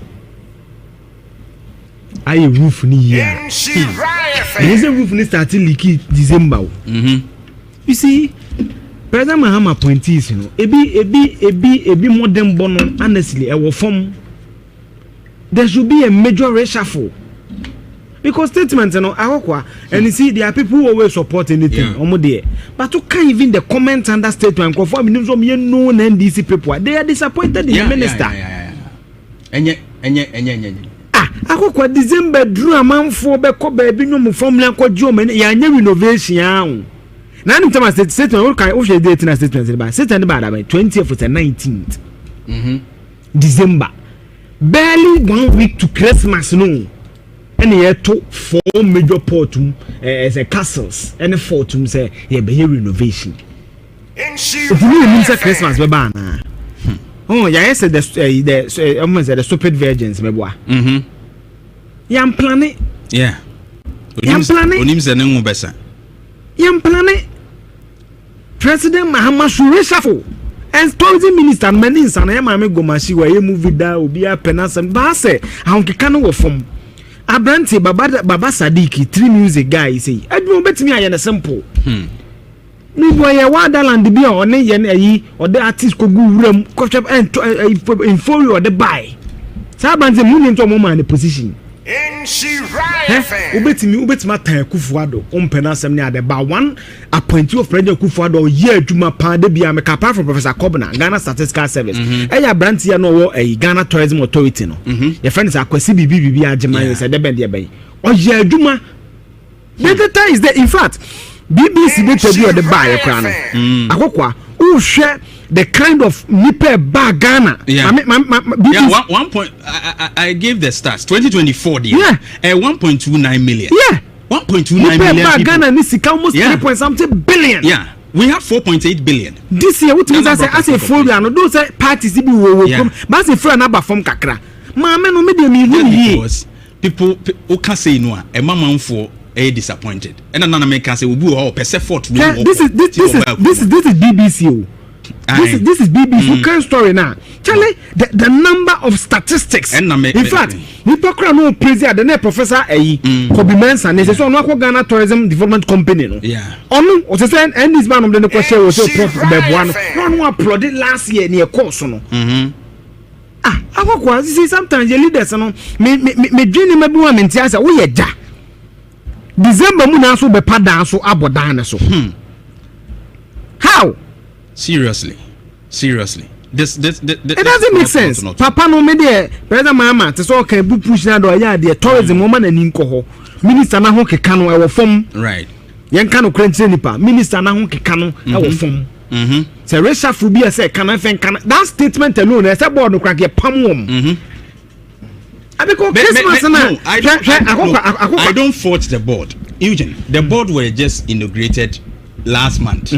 That is November 19th or so. Yeah. So until they are just about a month old. But that time say ombeko rounds crana and mostly no director no take advice from the board and all that. Until the more benefit of the doubt say the board itself was young but the minister has been there for several months. That was my problem. Now I and as a minister I see. So by structural integrity of a building and yet they know and I test and yet they decide to rehabilitation. Definitely. Certainly there will be a process I also say a down where they see the cement kakako cano, where they see the penticle faha, where they see a kwesi. They should be telling us a time when as I report to the buy. Now then to know much in December because you know, share. One of the key things that they be not kojo Jantuah kachere e bit mama yisika kokwa me no na ye research na tourism hwe okwa country bi mu stories na ye what story mu castles ni photo e ade bibibi oko 6 p.m. and library keke amanfo trace ka kwacho okra stone ye de no ye de na nkasa ye ade a esiye Israel nya ne ye kofa bo okra ya be e bit bi kodu ban so kwhwe fountain ba ye was stories e siye Nkrofo a fam ni ade these are natural stories. Artificial obi akọ Israel say okohe Jordan o okoduru ya ese de barricade ese Jordan as say yatum obi antimi I mean just say it be the racial phone minister ba ko say Ghana tourism minister no me den say an keka no ofom enthusiasm e so de shade mu no ofom me say one agency Kufuado ba breso ye adwuma pe Ghana tourism obi oba kan kure bia and it's evident by the revenue omu generate here me say BBC article 1.8 billion and yes. And no man care for my man on the letter you no collapse akwa imagine your coaches ye oko debi speaker bagwe no sasabi no say friend daga dance yeah documentary be Jessica Netflix the woman can benefit for trauma Netflix have face kana kodi so you indigenous court na say na me se me ne obi kwai bo abin frame monkey sanctuary okay ogugu kura na me won ho na escanty say na nice bibi attractive bibi. Oh, we need to do this because you see akokwa there was stories I to no na man for the maintenance a we ala mo na kena yi so bambo no mo show some broche for no mo pew na sa akoda no rap out me when they say kedama what I say so mo no te part one na shatala out me part one say Jamaica ni what I say mo pe we ala mo say indigenous music on say instrument no mo de bono sa asano do mo costume no sa no mo pe local na ya trana say be innovation is design as sometimes I be said mo official pa baby bia wote enke bia wo number 1 account radio station is 104.5 e mo official pa kwanson koso kra aye bro nyamu de nkakra ya nye hard pi but then enkomo so de yebedi kakra ni wo mu ano ebedi emu nkomo ne yani etimi adeda ho yi so hu na ya na motu bro nyamu no aye de de nkoso ene nkankro ebeba sanse oman no ayetimu no eno amu ne yedi bronya enti ekasa no ma etumi ekoyie na yenso yenya anigye bra Facebook insha 104.5 live on Facebook insha 104.5 and opay me sha se me no kan se wote ase nko ade ma waninye wote ase nko ade ma waninye na de akachire ene doso me ma wote ase se up and down sa e what 2025 mu no. Don't focus on the negative aspects of 2025. Nemu no for any city when mu eso. Ne plans abeye. O new year resolutions no minim se wa sha se dwene ho. Mistakes are why no. Facha ho na de aka no. Yenku yanim sanse de aka animu ene doso. But bro nye be no enra. Me to nkra kakra me nam fufuo bi e wo nkran ni ade wo mu a e wo meamea hodo bi ma wo mu de eye emfonyina hodo bi sende me fa sede bronya no e kronomanfo esi Asia fi bronya yi me anso mitisi krumenra e wukuma simpotem hana me hwe sede bronya no fever no ankasa sitie e wo eye mantem ne potem na bra Facebook insha 104.5 na yen konkran na enya asem ketwa ewo eye kantamanto market na enipa na bo apeswa machese ekodum pempenso se agese fire service bra Facebook ye free fire service ka wu eno mbetu nsuo gu nipa so behwe o Facebook mi wi ade meka na maka behwe enipa edidwa ye to nsuo gu omo so kantamanto market wo de behwe ade yewie ne kasa wate ase enti the market no na abo apeso no enipa ene gudwemu no enya asem ketwa at the market and almost said the situation ni tie no a overcrowding no a ekoso no na etwa se bibisa etumi koso na omu cool down temperatures na ewo ho no sanse na anu eden na hu se ambulance so si ekire ho. This is perfect. Say ni pe ba bi edomwo a ede wo how beba no.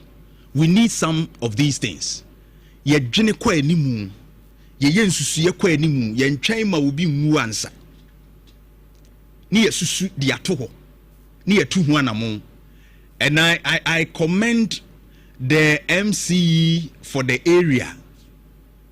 These security people are tu anamo and the National Ambulance Service ni ade a wo mo hwe assessing the situation no na so mu se nipa ba peso no it was see me coolie temperatures. Bra Facebook insha 104.5 ne behwe ade ye de bedin komo bi sesia this is the market na nipa abo apeso we yen kran CMB kantamanto na abusia. This is telling you say enipa kodwem enipa wokurum so we behwe de wo Facebook ya look nipa ni nya ba bi kura no matuom na asi etuwe abante na ogina ho twa ame enya bia hwe ya. This is Credit Kofi TV ono ne die ni from Kantamanto. I wanted to show you something from Makola and others. Unfortunately, I don't get it. Me ye boy in play, but it's almost similar. nipa ewu krum a omo aba peso and is giving you one sign say manfo are you ready so mbedi brunya na wo yamre kumase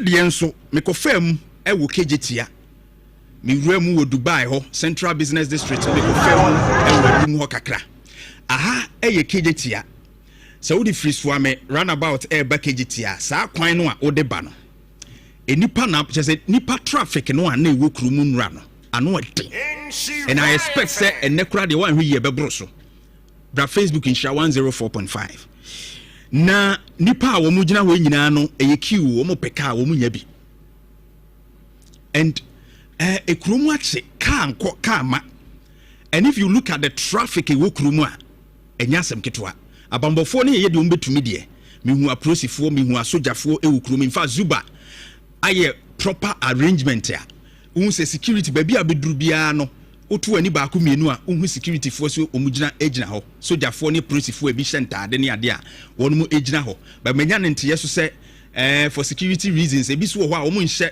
prosi atade but omu ne namu se be ya abonefo a omu so beba mu no omu betumi ehu omu identify omu ne yache omu but only free comfort no che ho so eba no boys bia begina wa akronfo bia begina ho a omu wiawia no mantie be security fo no omu twetwe nkrofo phones twetwe nkrofo purse ne ade wo enra be sheda fam how the situation is it ye be stress Zuba ene abambofo you are in charge of the metro security ne ade nyina enti mo nhwe se ho no a boys na akronfo ni bia ba ho enra mani nsakura ba mienu de I saw it yehwim enkrofo purse ne wo mo phones ne ade and nipa bebo apisu okrum traffic ni enko emba look at the situation on grounds we runabout na wo Dubai no enche wo de Costa Pharmacy ho no and kan ko kama ekiro se kruma ba apiso na onni bibia wo be ne krumu a enko kan ho bi makrumu mom peso saa and sadie we ya mehwe nyina gives an indication to one thing say bronya no aye sonko do say afi we bronya no enye so cheap. It's not that cheap, but it is stable. That is how I would describe it. Enye so cheap, but it is stable. Afi we edwadie ewo bronya mu no de nti anipa abo apeso me de kantamanto de kire wo edi kumase de a we mia na metwae echo rounds echo hwe no kire wo no a the deduction a efiri mu no any evidence a ewo ho me ne obedi mu nkomo kakra no kire wo say this year's Christmas though enye so cheap but it is stable. The economics behind 2025 Christmas yedi komu no is not cheap but it is stable. Amanfo ahokeka ene anigi a wo mode kokuru mu no eye soronko chen afrase 2024. And it all boils down to one thing: inflation, exchange rate, and interest rate here. And penifo are working on it. Year 2024. Patobra Facebook in Sharp 104.5. December 20th, and a report we buy 2024. Gertrude Anka and a filers our report we. Also struggling to celebrate. To we are comparing 2024-2025. She market ni bini. She picture wo. On the nipa ne nemu asa abrewase no 2024 no. She to we market 20th.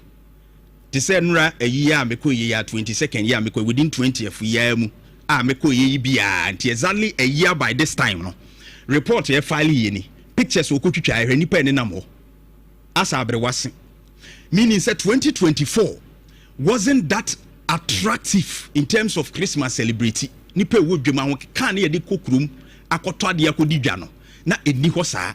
It was struggling to celebrate how economic challenges are redefining Christmas in Accra. It is giving you a different picture. Bronya na na yedi no we KuroYiMuNsem Bronya edition, Christmas edition. To compare. And if you look at this, or say as the festive season draws closer, the streets of Accra typically brimming with Christmas cheer, there a more subdued mood this year. Eche will say, na ahokeka no ɛwɔ fam anigye amanfoɔ di kɔdi dwa ɛne ade no wɔ fam di ntia because ɛnoma miɛnsa a define anigye yɛde bɛwura Christmas mu bi te sɛ inflation exchange rate dollar ne cedi no ɛne interest obi a ɔbɛgye besia di bronya interest rate baabi a na ɛgyina no ɛkyerɛ wo sɛ normal at that time 2024 asɛm a making inflation was around 23.8% as compared to a year we are running around single digits 6 point something ɛkyerɛ wo sɛ ɛnoma boɔ no sɛ deɛ ɛsi tu mirika no ɛto atwa wɔ fam paa kyɛn kane no enti ɛsɛ wokɔdwa mu a wo anidasoɔ sɛ mɛkɔ na 5 cedis ana 5 cedis ebia bi bɛba bɛka nkora 5 cedi 10 pesos bi dan first na this speed ɛbɛtu mirika na wobɛkɔ no na bi ade a na ɛyɛ bi a 5 cedi wobɛkɔ no na ɛnenam 70 cedi na bi a 7 cedis no abɔka ne kwa wokɔ ɛwɔ anidasoɔ nyinaa sa na manfoɔ ɛwɔ gyidie sɛ when they go to the market inflation no ɛyɛ stable ɛma wɔ mo the food inflation kora de ɔhwɛ a abɛgyina 6.6 a na ɛyɛ 20% no enti ɛkyerɛ wo sɛ now the difference between 2025 and 2024 Christmas no improvement aba ɛkyerɛ wo sɛ manfoɔ atumi akɔdwam because prices are na ɛtu mirika sɛ Hussein Bolt no ɛnɛ inflation no wɔ fam ti the prices are not speeding up like before enti wokɔdwam a wotumi ɛde w'ani si so sɛ bɛnya biribi atɔ ɛde aba fie than 2024 sɛdeɛ na yɛsi hu exchange rate and the dollar to cedi saa berɛ no ɛkɔ yɛwura December mu a 14 point something na ɛduru 15 yɛkeka kwaa kyɛ sɛ yɛbɛdi December no koraa de awie no na yɛnam 15 point something convert ya ne yɛwura 16 ane sa na wotumi sɛ dollar no ɔma akɔfa no ɔma firi ama no ne ba bronya no ɔma ne ade ne nyinaa ɔmu sɛ ne anidasoɔ so wɔbɛkɔ no na ne boɔ no dollar no ɛnsesae enti ɛkyerɛ wo sɛ ɛnoɔma a yɛkɔ kraba ne boa ɛden no ɛnɛ dollar ne nti ayɛ stable manfoɔ de ani gye kokurum I'm just explaining deɛ mekɔ hu ɛnra no ɛde akyerɛw join me Facebook na bɛhwɛ deɛ me mfonyini ne gu so no ɛne yɛdi ho nkɔmmɔ no deɛ nti nipa ba api so wɔ kurom a wo nte ase afei no ɛno na mekyerɛ mu akyerɛw no ɛnɛ dollar no ɛne nam 11 point something abro so a 12 point enti ɛkyerɛw sɛ manfoɔ ɛwɔ purchasing power no so wɔtɔ ade a emu akukuduro wɔ hɔ no ɔma ne boɔ ne nyɛ den bebree ɛna nkɔsoro bebree sɛdeɛ na ɛteɛ kane no ɛne nyina di adanseɛ sɛ mo no bebree yɛatete so nti ɛkyerɛ wo deɛ nti nipa aba apɛ so ɛwɔ kurom and a stronger cedi ɛma Christmas celebration ɛyɛ wonderful now your policy rate interest rate say ɛhuva around 18% thereabout but sɛ wohwɛ previously timi kɔ bɛyɛ 25 30 ne yɛkɔ yɛ anim no ɛnɛ wokɔbɔ bese a nsihu no yɛbɛka sɛ Bank of Ghana dwumadi a wɔmadi ne nhyehyɛ ayi nti no sesei ɛwɔ fam a banfoɔ tumi bɔ bese a wɔ akukuduro so kɔfa no ɔma ba ɛma no ɔma ne bɛgum bebree nti boɔ no ntumi nkɔ soro bebree because na dollar ne boɔ ɛden a nipa akra bi na tumi kɔfa ba nti wɔn kɔfa ba so ɔno ma yere wɔn boɔ no bebree bɛnɛ obi a wɔ ahoɔden nso bɛkra ba and that is why a wohu mfonyina a mede ato ɛyɛ Facebook yi a wohwɛ bi ɛnɛ manfoɔ nyinaa nso anya akokuduro ewuram die ntia ɔkɔ a onim sɛ boɔ no a wɔkɔto no ɛnkɔ soro pii sɛdeɛ kane no na ɛboɔ no dwane no this is what we want as a country compared to 2024 when na ne yɛka ho asɛm 2024 but saa berɛ na bɛnya amanwɔfoɔ ɛbɛba bɛka kyerɛ wo sɛ masaka wano tum obi kura bɛtena ha ne na kwadwu Jantuah Kofi nsafoa sɛ kwadwu nsafoa wo bɛtena ha ne na kwadwu Jantuah edi nkɔmɔ a wɔka sɛ wɔn a wɔn fi sɛ mo bag na wosika nso a ɛne ɛtɔ 5 kilos so obi anhyɛ wɔn nti wotɔ deɛ wɔn ho bɛso a ɛno bɛboa we should live within our means that was his words no ɔde mo bag ne yɛ mfato and I was shocked na mehwɛ no wabra na manfoɔ entumi purchasing power wɔ fam na yɛbɛwura December mu ba bɛto aba 2024 no bɛdi nkɔmmɔ wɔ ha that was what he was telling us but then it's fantastic view ɛne yɛhui ɛde da Facebook yi a wohui ɛkyerɛ wo sɛ ɛnoma asesa na saa noma nyinaa no ma me ministers appointees bi a me they are best for me in terms of my administration no Sami Jemfi gold board ohwe dwumadia gold board de dia enam so di billions of dollars abewura. One of the fantastic appointees a many gene ho pa under Mohammed's second term regime we mu eye Sami Jemfi.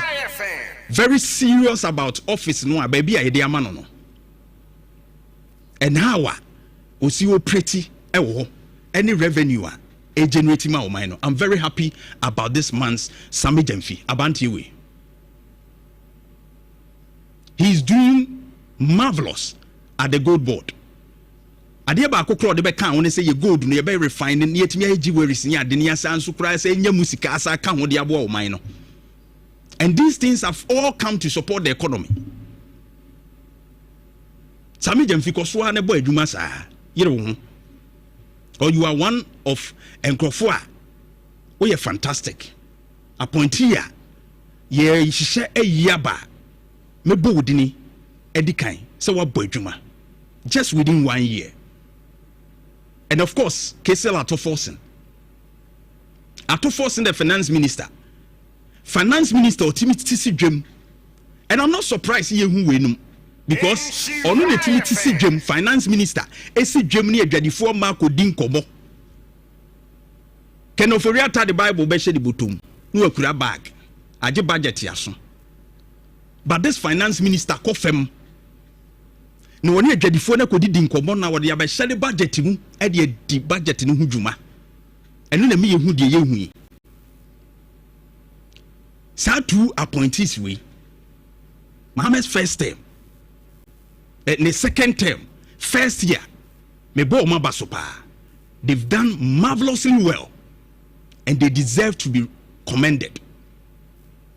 KCL Atoforsen on ninam dwemhwe no oni adwadifo ma na di nkomo eno ma ne bo te say mudwade ne kosen ye to ade ye yesi or gather all these things. But then kenoforiata be she white esoro ni fam nyina ezo be wiase na Ghana mu nyina ye tuntum obesha white esoro ni fam nyina o ai nim se Ghana be ye han e be wiase na eno ma bo no manti Ghana nyina ye sun bronya nyina ye basa. But kudos to these appointees. They've done marvelously well and a great job indeed. Ama Christmas no me real krum no mani age. How people were happy. Omo trade, omo turn no money ade na utumi say eno ma konanim. But fast forward, Constitutional Review Committee. Omo edi djuma. Amamra no ba ye no ache. Ye man imra edidi djuma no 1992 Constitution ache over 30 years. En sachira ne ye na yakopone kakra ye en sachira ye ya. But ye bobo ho a na yasa abisi akiri. E di 2 mini nyina so hwe o man mamra no a di 2 mini nyina di amama mpani. But I'm happy about the recommendations here. The Constitutional Review Committee no ediaba. They say you do crossroads no. Or must submit your mampeni. Power no. They say your recommendations oh her party at the 2 minutes for Kessia no. Ebesha Ghana dish yenza. Na mampeni no atitine de so kakra. Ene mrahye bedwafo no ne amanyofo na nkasa atete wo de so kakra. Na we no eko sei no eno ne ehwe sei igina crossroads no ye bagigi atum government penisi wo ma to ne general review ni ade na manofo tumi ye o mu de sei no a ya ye sa answer kire yi ebi te say MPs you jimbe bobo so you enter into all that MPs ene ye se ye ma wo mu nyimi de siri appointment yi mampani a ye se ye ente tax in free na katwa mu yi ene no ma bebre o mu de ba utumi se be ma amanofo na nkasa no Ghana fo benya tumi a chen wo mbebre. We tibo ya sure say nkonfu yi beje atomu de amanyofo no beje atomu de but it's my hope because yetimi years answer kire gini nyina atomu a ebema Ghana kabima min kabi na nya hoodi ye pa do there are some few ones bia me feel say no de enhye dam wa ye kakra so man but dodo no anu a ye gitumu a nkanka de agitumi bebre no fa kese no ade de be sha de hye ne nsa no ebeboa ye. And we must hold on to it. Ebemano akoye. You Jimmy bia boko de. Me ya boko de. Oh, sir. Oh, sir. Mine na yesa se se ya to no onti yinka. Ena. There be any constitution and so there. No money show host there. This cow. Bravo, no cook me no na kwash you. Akwa ye age kwesi prempe committee ne recommendations aba. Sure. Ne be bon komo. And me de ba ku bi ato na ma de adventure. Right. Ye nya na sa. Sure. Akwa me de mi hwemu no de. Akwa ma dwimu no ebi beboa. First no mo say omo ko around no sa 3 term ne sa na ma no Ghana for sa ansem no sabe omo ntwa so. 3 terms no. I'm just 3 term bi. Ghana for nyansen ni sa na ma. Okay. But omo dwen say the length of a term no currently 4 years. President wo ye dwuma na Ghana for be 12 so ye be ma one term kana be 8 years no. Right. Ye fen ko 5 years. Okay. So they are proposing say the term and the length of a term no every 4 years and 5 years. I think Papa Kofi be the 10. President Mahama Yanko and also call bank 5. But my certain caveat be these changes, President Mahama will not benefit from it. It will be post 2028 if Yajituma. Yajituma no so say na process and you better be an implementation committee. Omo be drafted the provisions and any amendment changes in Parliament can do it direct. If we also there, we have to go through a referendum. To set term limit in a referendum, and then some kind of entrenched position. And almost said that no me and as I send a Parliament to be answering on their own volution. Yeah, quite I say. Yeah. Now me arguments no more for 4 to 5 years, and I mean as a be answer don't convince me. But I go say what the 6 months by appointment in here. Every presidential candidate being in the shadow ministers. Eugene, my way quickly. Na me want to ask you say, we do the here be ado be star bono. Mr. Kofi, the deal with the one. Okay, be a way mistake there. Say yes, I saw near bonnet there. Me who EUNIC say Eunice. Kofi Eunice. We bisa momo number no insurable do no. Okay. Wo Facebook. Or say I want the donation number. Nti any 0550 068 822 0550 068 822 Clement Eisa Apia any dia edaso a o send ba yensa beka na nyame ahia Eugene to aso. Yes, akwa sana mekan no. And they want to change it from 4 years to 5 years. 4 years to 5 years. Reasons na akwa me there I'm yet to hear superior argument because as we see ba me the ministers. Kennedy no ministers said in Ketojulo there are 2400 days so be any ministers or then by adwuma. They do.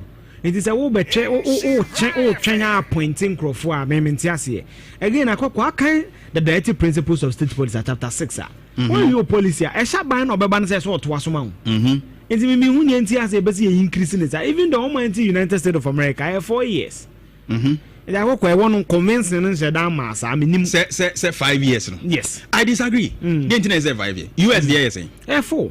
Yes, you have democracy in every US. You see, and no maybe where you Eugene so. Yenche Africa countries are extending one more term. How improved are these countries? Yenche problems at their bromo. In fact, the negative side, it does to change the positive side. Recently, even Benin, yes, was extended term. Also, yes, our constitutional amendment. And when the count be no man and now someone can cool ne air banwa. It was extension. Yeah. But imagine having, I mean, the second term of Akufo-Addo. The second term of Akufo-Addo. In fact, his first term was fantastic, and he will be in dispute. COVID by any other. But second term one.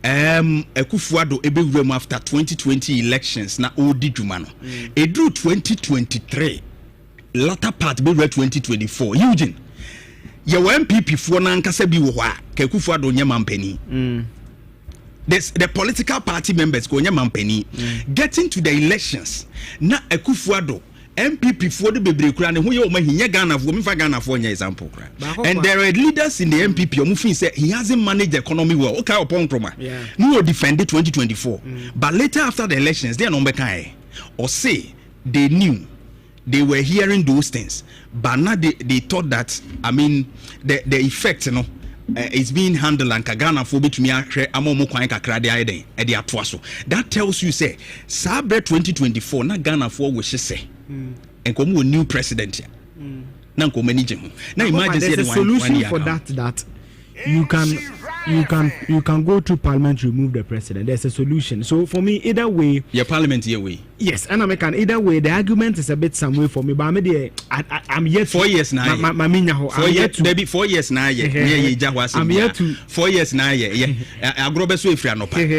But again, baby, I'm okay. Me deno. The reason why for 5 years, me 4 years, media 2 minutes. Almost say yempe certain period I did campaign. Yeah. I think it's part of the recommendations. We know a presidential term near the one. Omukaka hon senki enya time bia 6 months bia dey see wo say. Yeah, campaign. No, how will you define campaign? Oh, it's a political campaign. You say billboards. No, I'm coming. It will be difficult. You see, Alqua, in chef, it will be difficult to implement. Oh, sir. For me, I believe say 3 terms no say Ghana funds so no. It's okay. Term limit we can debate and look at the superior argument.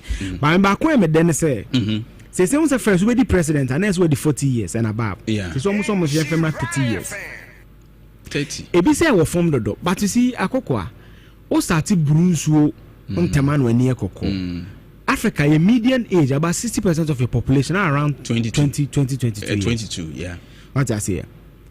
Say obi betimi ni obehia na 18 obi betimi aware 18 obi betimi take decisions at aba 18 na why can't he implement ade na okoto so aba na at 30? But siding with almost omuka say ye too low no though the youth involvement is positive, but we look at the other side and so on and also share experience kakra. You see me ni se be 20 years kra na bia no be awie university. One be no more jump let me put it that way because already actual age they go school I jump 20 years won't be university.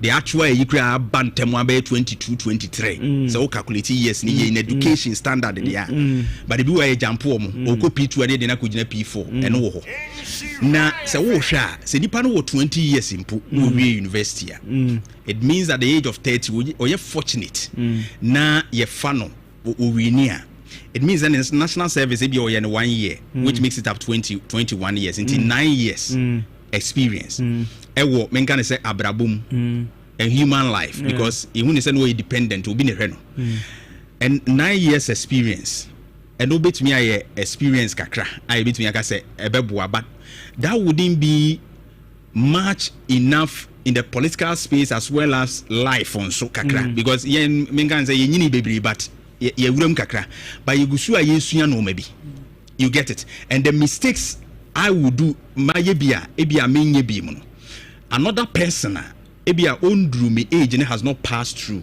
experience kakra of the mention about politics also a way of life and also say any panel so have struggles to go through I think senka bia be 35 40 in there I disagree. I disagree. Papa Kofi be deputy foreign affairs minister not 20 years or call parliament on the 20s. I feel say a society in say you condition your mind say mabunu so betimi aye baby we experience here. Yeah. You see experiences is good but I feel say sometimes when my youth no kwa no so man exposure na obetimi aye. We were work at 30 years there. You are full blown man. You can be able to take decisions. You can run a family. You see, nyamkofo catching ya net some don we ready a campaigns. Some chess some more yere mo omutimi hwe wom. Omutimi run ifie to meet me run a government. Obetimi run it. Yeah. So we just share Senegal president now 45 years he's doing what 5. Those are in the 40s. Oko other Iceland vice president prime minister in the 30s. Okay. So Macron by now just about 40s. So it's the only me believe say you bet me aye it's not an entirely bad suggestion for again but come stand back can we taxes and I support them say president the salary is in BBA almost say no be pija akosro kakra no you see and canonian tiase you see omutua they will feel what we feel. You see, they will be able to mention when him say ni sanko. They will be able to appreciate the Ghana ni sure more. Yeah. So me dream say recommendation when you so mutua taxes. It makes sense. And it's not also my allowance be as a tax and quite payable by taxer. They need to pay the tax. I support it. Okay. Again, back home say and say if we be article 71. Okay. Eho hia me pa. Ah obi adwuma ani asese scam no mse ye betwam.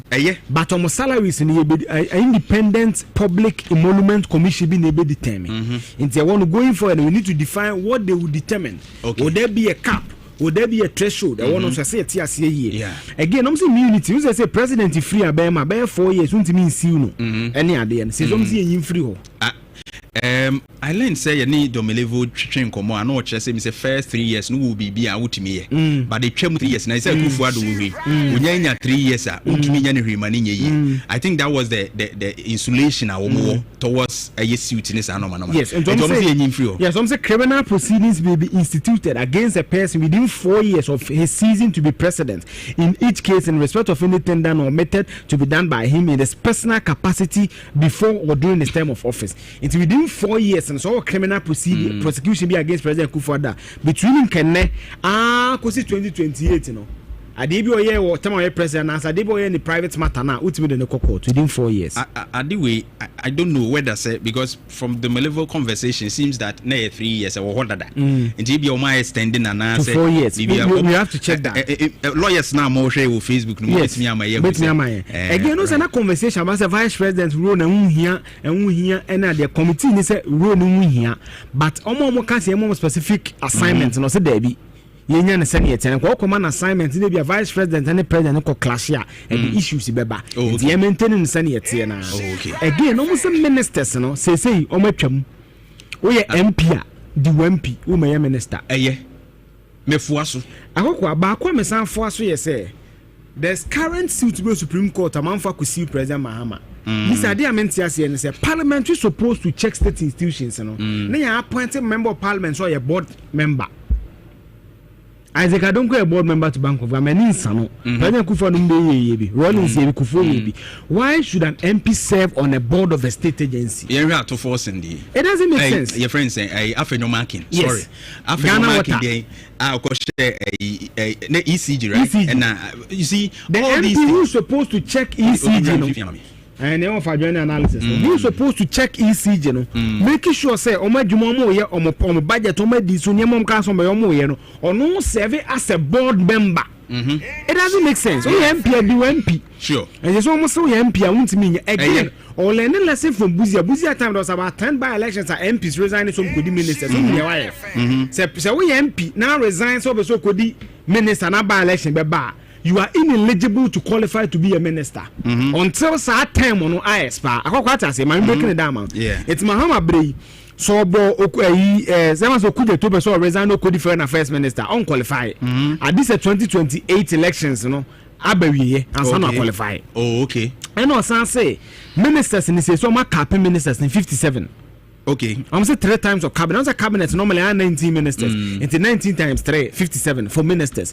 But idea be confused when they say the committee further recommends that the president who desires to appoint a person as a minister of state in excess of the status ceiling shall furnish parliament in writing with the specific reasons justifying the additional appointment. So I'm say president in the condo say Obefef bia kan ho about 57 they on chonko parliament approve him and parliament will approve by a majority. Na so majority dey possible say o bet me nke ye hwe dey wo currently na man pani person odi bi kan ho a. O dey parliament ya we done. It is done. It's what the minimum of a minimum also doing what I want. Say ministers no. Mra also. I think it's a good cause say parliamentarians no be focus on parliamentary business. Na omotumi ahwe nti say no mo cap on 57 but any some company appointed be free parliament na appointment in referee abontimra. I support that idea.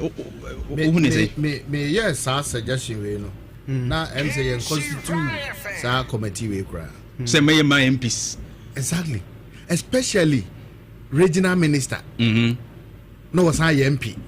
Oh, okay. And a typical example is Eric Opoku. Okay. Shatama obeye regional minister e wa Ashanti region yes had the call central region na oye MP e wo ahafo I think say ahafo no no mo baby na hwe baby e de na kodi regional minister na osanso e call parliament as a member of parliament. Yeah. just say but for Osha ministries happens that way. Akwa mama paper Osha ministries no for here. Constitution ebo Attorney General di mebo AG. Yeah. Minister of Finance. Them man say regional minister here 16 of an IS 18 mebo. To set ministry be to set gender. Do we need a gender minister? Gender. Wow. I think so. We need to integrate some exactly gender, children, and social protection. You hear no as a separate ministry. Should ministry be to say tourism and defense. Now Tourism and defense, agric and fisheries. You will ministries of fisheries for Ghana. But meanwhile, Anna can find no, but agric and fisheries in India. I mean, fishing is also a form of farming. No, so I think so. Not there. Separated. Separated.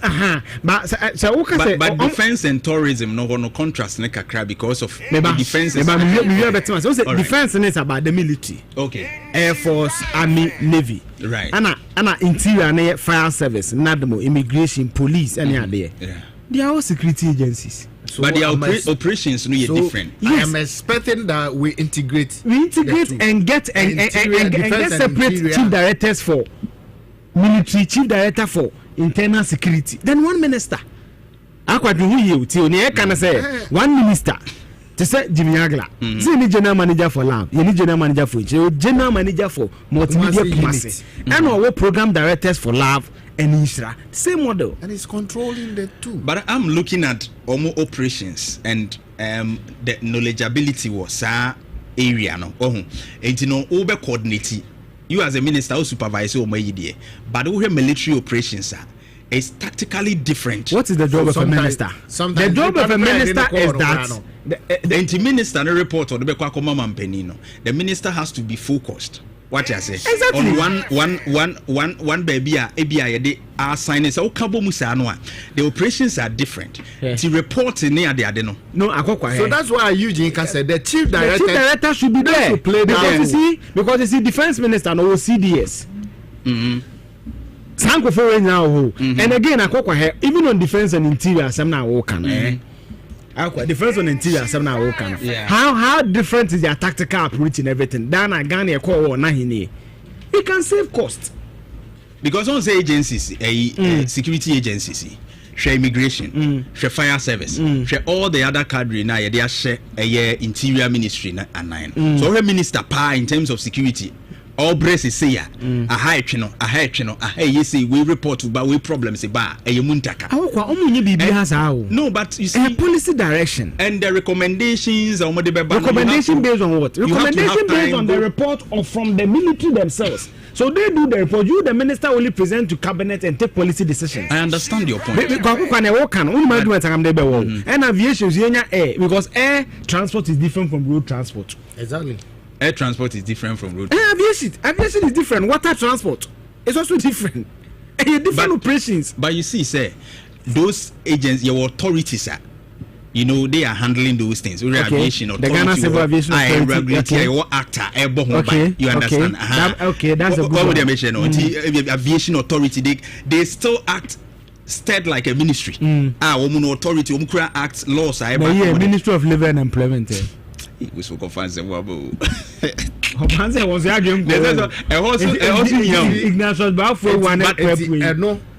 Any youth employment agencies near the I say a few what I say? I say a Ministry of Youth and Sports need labor whatever no. I say a few so that now by one now I simple.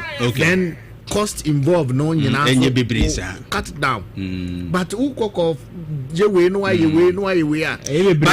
problem I agree with Eugene's point there are some aspects I see emerge ministry say that keeping a standalone here Attorney General and we say committee now recommend they say yenti ethics commission bia they want to take the priors article 88 priors from the Attorney General prosecutive crime and they will not be subject to the control of even the president but they will decide the things they want to the only thing is empowering the special prosecutor okay and no Okay. You see, you don't use Article 88 and subject a special prosecutor to Attorney General.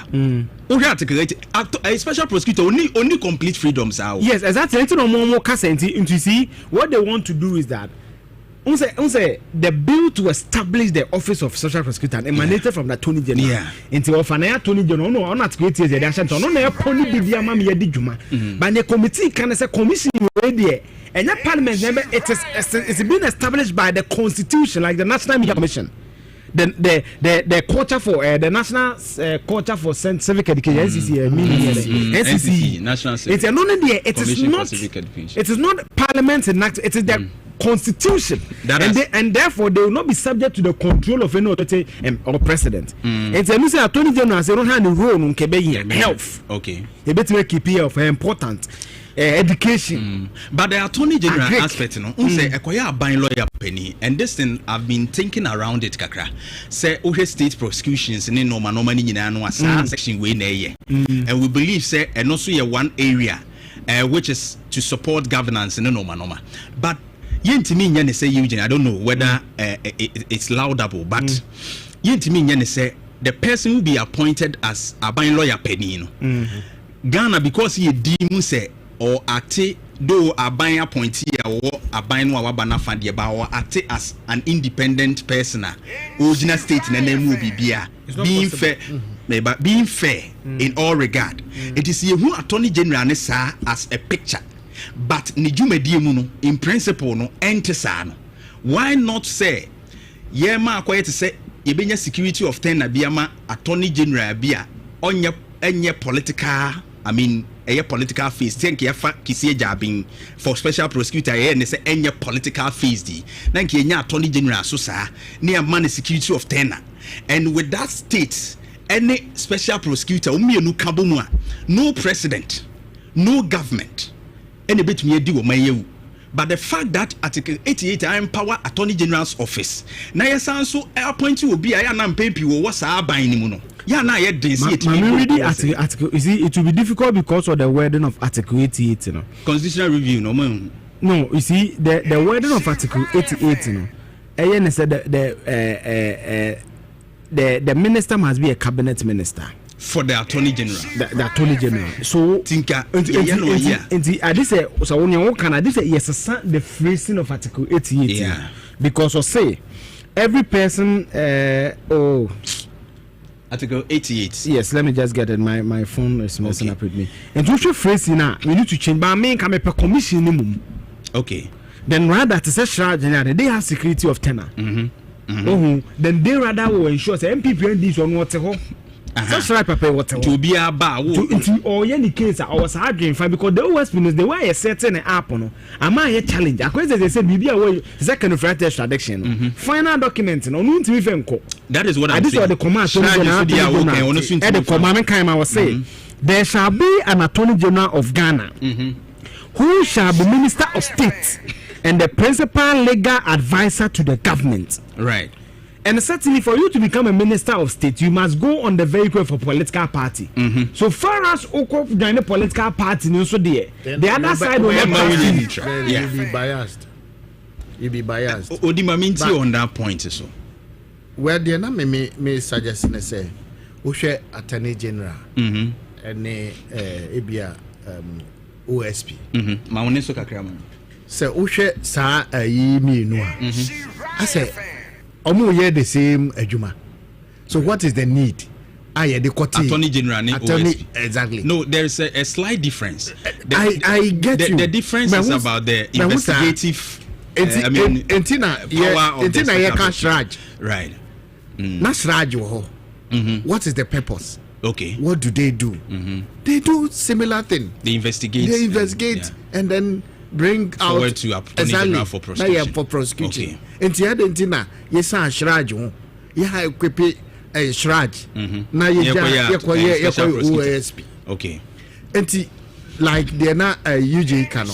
Attorney General na there whatever it is government na appointing so he's supposed to serve the interests of the government of the day.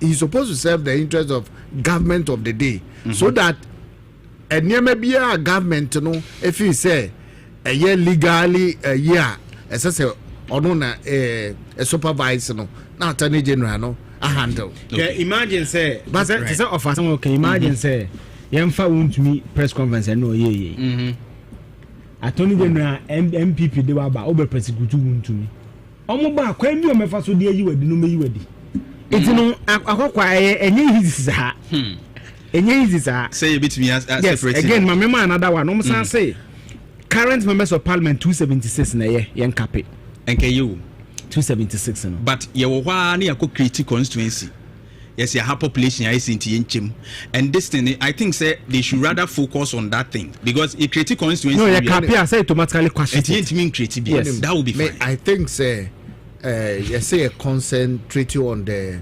decentralization na me fancy assemblies no momo no local assembly no more because uko baby to say manso achumampo noa assembly baako by the muso exactly enti no necessarily concentrate the decentralization you know now you focus on the districts but if I disagree you see when you read your creative regions sometimes still you have namne Jantuah argument I don't think it's the solution unso fair ken district assembly common fund the formula na eche right into for room enya bi esin yaman say amanse south because of population and everything na akokwa na medwen say instead of creating a different district rather no formula ni make sure say district no so omumu needs na special so omumu nya bi sing to so for room and we develop it to a certain level but instead of creating more because here you created the upper regions akokwa akaya 90s and then offer every single data center they still lag behind when they come to poverty in this animal so meaning that the mere creation of regions ego person satisfying him for be ego political capital expediency be near yes no but so developing and kasa Mexican koho se sini east no mu toilet there's no way say sunyani nyesi kasa sini east and our west of that na me free ba yema common fund ni mo mfesika mo nkosha ho mo okay. Now what mean fixing issue now on dance you be creative because you see when you create a district the district must come under a constituency and on a man say for an issue no by no one constituency no it's a cap 276 and so 276 and district na 261 yan cap no you make sure say in maximum le scan ya den and then I want to make sure for say the decentralization must come down right you basic gold refinery na kra man say ye basic cocoa refinery yanko western region oba baby cocoa yi because what the sad ye ne ko ha and also the development be den eba strategic policy and the argument cocoa be am tram to me ko ma bi ma eyam na me ka say chale me need doubt to be say can we see yanko say ye so ankaba na wonya yiwuram yeah sa cocoa ben ayi bi say one school she the word be area how you do say bomb so kote all these areas so those things also drive development sure it's not for mama yi blocks no na ye no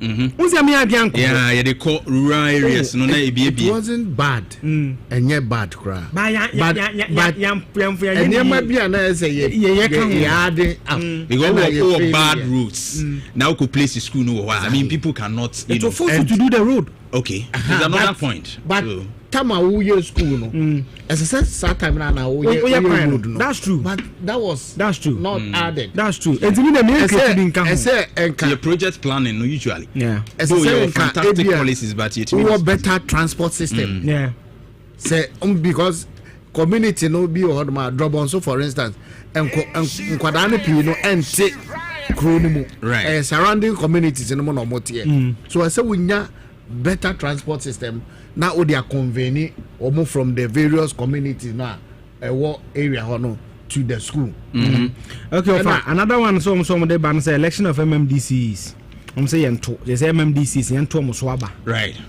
me no na me dwen say nke beto kra na yento no not on party lines abrofo love FM bro ni on the abrofo nkwa na oka bro nya brenti no nanka medwen say yento without my boss akwaba David Akwete the emami bo rehan no say decentralization and what I can all supporting now and I'm okay say a point of correction say we need Eugene frame of fire or no nya no of me David Akwete cannot call me of fire Adey. Me say wofa. Say na mo dey friend. You bro wofa. Say wofa no pumpu waje. Who dey am waiting me after? Then David. It will not become a bra. That's on the Like I said. So I just wanted to mo fan cheme. Na dem say me chene say. Mo kan sa e-blocks as say be away. Right. I say be no ma pay for na hwe so mama ye kwan na de ade. Mo hwe dey see say wa hospital is way. Yeah. E kwan da o say. Come on yeah. Oh, I didn't say adwempa. Yeah. Ene dia so wo ye no. Ene nam enti so ye back no jaba kwa o ha ye. Sure. Ko you school so go see on bisa won say dey na school na attractive so be man the back ho. And I say nipa no crack ho no be turn yem. Ye ni bebre in super ho. Security. Kania ho. Security ho. Kwan pa ho. Ni nyina ka ho. And say yeah, you say man nyina ye kamo man ye kama. Sure. But ye be jabia. More be at either making a friend say what's the making should be a family quite to you and so by the name of Sochi. Says here be say what has not been made operational. So what's it's still not operational. No, I'm for Chrome had to be a yare. She traffic and then so be say all call tech hospital and that's all Confanoche. Well, that's supposed to be a regional hospital. Bankasi why drama na crave obi akodi no BC apartment Maybe or doctors and nurses obi beka so no so be yes development ne be yes supermarket bi at least obi fe nipa djuma enti no me dey say and necessarily creating no beka just say well it's supposed to create so direct and indirect jobs direct and indirect jobs and you see unsa hospital plan so there say David Asmok see I leaders no and na me support to offer there no the obronika bibi say your multiplier effect. Sure. Ne tie say maame no no so da head so be business no hu say store na ba man fo buza ni so no tonsuo. Into oba start sachet water. Na wa start ton bottle we wa ice cream kaka ho. Ko ma ne wo so mu fum yedu oba no ice cream ki. Na ba ton face towel. Na ton sem na ba hu anu obi supermarket o. Into ne ba no ntimi nya ni na obi ko suro no ko be kwa bra na nya dwuma. Na oji 800. E kwa 800 no oje so no so de hya na maame ofie. O the multiplier effect one hospital. Obi nya bi. E kwa no so sabe enka brawa boni bi obebo no ba bi oba ko nante o de asem ba no. O de kwanya dwuma. So I mean they say one year they had dream ko ebebo asen say ye creative department MPs Ghana carry 200 and you see the 276 MPs no it means that 276 V8 276 saloon cars 276 rent allowance 276 police officers to protect them 276 medical packages near too much now one can S Gracian but don't forget so no ngina krakra omo workforce and buy sir omo fee security ni drivers house helpers and money ngina buy ya be say abo na secret say you twa DSTV mu say ampampa say you twa you be create refresh again almost say adama ko almost kan say they want to do what they call easy leadership no yemfa one commissioner and two deputies asa niam mo 10 years currently na no more commissioners bi o deputy second deputy no one yemfa two pe yemfa 10 years Sanum, let me still be subject to fixed tenure of 10 years would this be still subjected to the removal after 10 years you more security tenure of 10 years your part the SEC nonsense Debbie munti ye wade bi wo ho a emra no adwuma bia president create me too it is a wo fom a na wa fom ra no nko ade a they can spell it out to you and constitutionally remove you according to article 146 and you know there constitution no the end but our term is secured for 10 years me no be special say chief justice didn't say nearby and some misconduct on Mokan it was not clear enough for so many people for say debate too no me I had my own challenge about how the process works but then there were some that you can't defend no can defend so yes or say Never. I have it here. Let me just get it for you. Right. The letter because I think that 10 years now kind, you know, and I'm meeting and person kind. Jeff, electoral commission 10 years, 10 and factor screens. It was a postcard kakra infographic. Oh, okay. City FM postcard no. That's so. Okay. Jeff. the better so na yeah security of tenure no okay or say constitutional review committee proposes 10-year non-renewable term for EC boards and deputies, and after 10 years no more and it after 10 years no any deputies ni nyina no ye renew ma omo bi o na me hu provision no appointment of commissioner na 5 years say ye gitum dia. And which is also weird. Yeah. Is it the thinking say president be am for the EC chairman or can on in the pan? Was of angle on what you say? And also another one. Because the president then about thing. Now can say I first say what am I reading just to get them or say. The committee recommends an amendment to Article 217 and 70 to provide that the commissioner and each of the deputy commissioners shall be appointed by the president, acting in accordance with the nomination submitted for the respective vacancies by the Council of State. Or C, a vacant position on the commission shall be advertised publicly by stating blah blah blah me per term on office. The president shall then for the nomination receive term of office. Okay. The committee recommends an amendment to Article 223 to provide that the commissioner and each of the deputy commissioners of the commission shall hold an office for a single non-renewable term of 10 years or upon until he or she attains the ages of 65. And it's a term the crowns to know this 65 automatically no there be questionable to me. Questionable 5 no problem or no, who said you? No, Fango no the bear money is smart. Yeah. Who says they say president as a first one go 2 terms of 8 years. They say young 10, 5 renewable, another 5 to making 10. Sure. You konya instance when a quiet as a president be a bomb could do 2 terms. I got any history no mama the NPN sign. A quiet as a president be a bone easy chabi neba or corny easy chabi neba. But in policy no establish the electoral commission here then you who independent body and also recommendations na say strengthen the EC including the media any they say be aban bi antimi touch office no just like that and you who as an autonomous independent institution there so we call 10 years fixed term and can hard but in principle yen practice we here politics no and na man akoye to say man pani bia bo pede be favor no say nya sa de anka the institution itself the electoral commission no kwano should be autonomous, should be independent and should be covered say aban bi antimi mfa ne nsanka no matter what minim no of adwen there but they mind no na the man security of 10 amomadi 65 awoko kanu no mumu ye now you for 30 years there.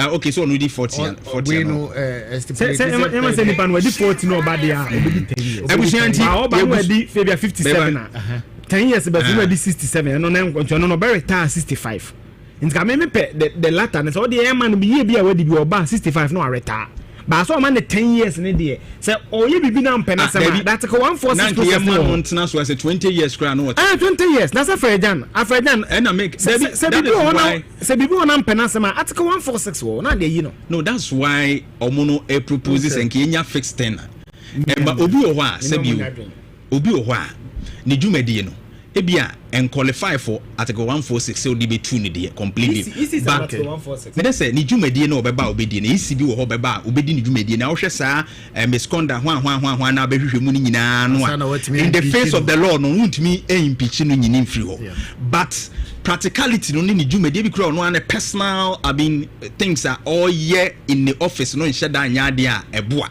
but no what so saa e te say mampani bi wo ha onya impeachment bia ba wo hwe ni dwumadi so nhye da anya and so any ye o me ye district registration the can say o mfamra your friend say capital towns ya or yes no baby obi a wonye ya mami dimensa ye we had problems but I mean in principle in the face of the law untimi mfa no ntuno but the war ye no sa bre no airtime obi a kan wasem emwa ye manfo je so mo faka kwantenten ne ade to such a person so what so manfo isu say the war ye ne nye de ba qualified to be what impeached it is at the time so no okode na nka wode the musuo ye den ekodan so obetena so 20 years 30 years me that's my opinion there odi maminti quickly na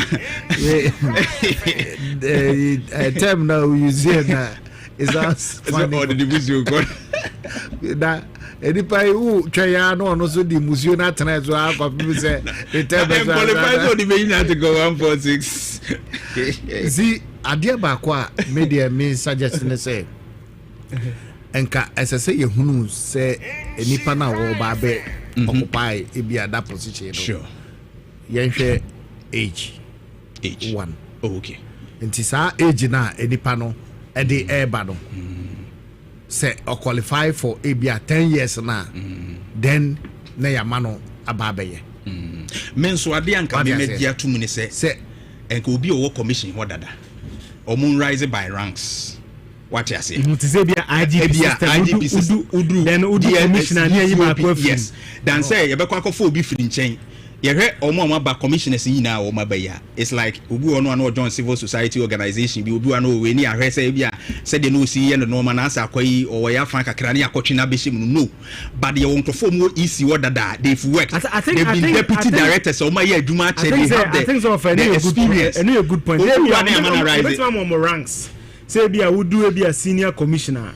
Who's a police officer? All right, they do commissioner. Yeah. Then the president is forced to select one person from the institution, the commission, the military, the same thing, the CDS. And I also once them say issues with Brebia from Sanem and go be free baby and na go electoral commission. And then deputies no Ekabibia or I have made my decision. And the person is the commissioner. You know, one factor. Internal wrangling. Say the government and what I say. Okay. And no, one factor. And untina sometimes na omope outsider. External person. No more than no abeye commissioner. Into one there, and you want to most of the time, no, or more starting na omo also more comes near the adena or my divisions womb. And most of the time, no. Say mini Eugene ene wo wahai say ye appointed by akusisi ase bia ye na be sia definitely other subordinates no obon say obi support we obi person we adwuma be successful enti na backbiting no money pull him back no money ade abem sure but outside that there oba ono ne focus ne say oba be ye na adwuma okay owia now one will be and yeah no babe say a fan no okay and I feel you also have a point there. And Eugene, I think say yes the last one in summary no my one your resume and we'll delve into it. I last one the man is on say Jachiko in case no any other cases the Adamusa Kande on card of Mudu sure about or the issue about dual citizen. It's almost like when you dual citizen, you can contest for parliamentary elections. Oh, okay. So I didn't know. But presidential, the committee recommends parliamentary elections for dual citizens. Now, being justice, being this, sir, I mean, holding some offices, no, they are restricted. I mean, how far? And also, my recommendation. Many more so. Okay, you have come details. I mean, many more so. But I want to brief on Parliament. I think that they want to take a cue from the Adamusa Kande issue. The Jachiko. You see, what share remittances are. Any FDI is a foreign direct investment. Most land is uncle for a quarter which are Bob Brown and the boy economy. Now, one of the ways I foreign exchange at the ball mine here. Intino, Senipanum here in the Sikana Bana Genture, there was here a bit questionable. Nancy and Chroma, yes, are there, and it's also the post colonial thinking and they won't trims on high, best and Crawford, and more my side into an affairs one. I think some maybe Mimiaki started with state agencies. Parliamentary are careful possibly be answer 1 year shemara or 1 year ratify contract because I ensure a constitution the money foreign entities be a sign contract parliament must ratify it young crew for years and there cast a moment ministers on my be or pesca could took back or a campaign maybe a one real no their phone idea mammy bar move crown and say idea mammy bar move crown and say constitutional review committee no me there to me and there may be also so ankoye because why am I so edgy adwene exactly but some say a consultative they went to Umuzoni regions and non America no they should have even considered institutions but they involved the institutions they did meba to say ebia enka ene ebia institution be to say media body mo na ye je mo de because ade ana me person me recommend ne say when we send parliamentarians to parliament, because there are issues they have to come back for consultation. And some are taking some major decisions. But for instance, my main for assembly example say, Taman Nana Kufuado, yes, sir, and Kawosi, National Cathedral. Parliament should have even conducted a constituency consultative, engagement. Constituency, your best suggestion say, then we could have taken a decision. I don't say, Omani Nina. Back one. I say, your person, yes, or if you look at some of the Mike Nekakram, say, oh, here recommendations somebody about now. I come up. Okay, but the Chema drink a cranny say, I didn't chase the that's the problem. And it's reviews, constitutional reviews, baby. And this is typical one, so a strip off the powers of the executive and some from these politicians, MPs near the Love FM said, Semenya committee members in the nutrition comma. Yeah. And some back who be 7% beside say, or more share. So our recommendation, they important as a politicians, no, and they will not subscribe to. Politicians and Kazakasa we are more. Or more sure recommendation we party the party challenge them and boy dear. Now, Siciliana, ya be I gather dust keke. I walk about Tino and offices bino.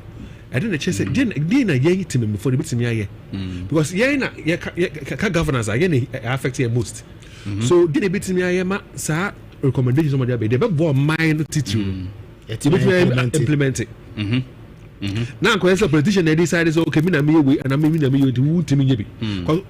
Why consultative engagements? No, what do my change? Now, as a politician, I know so fine. Where do I come in again? But my shishim kakra krebi me feel say it will be very difficult on your point you are talking about. No, also no more MPs as ministers. No more MPs as ministers, and some of them work because their vision is that you have an appointment. And we shall have no marking or parliament. Ogusu ehuru, omomunya appointment. You see your government accommodate, and you see it brings that kind of thing. Say a very difficult say call parliament. This parliament. Who is a member of parliament? And what is the function of the role of a member of parliament? Just to represent the people and to the legislature. Assembly members.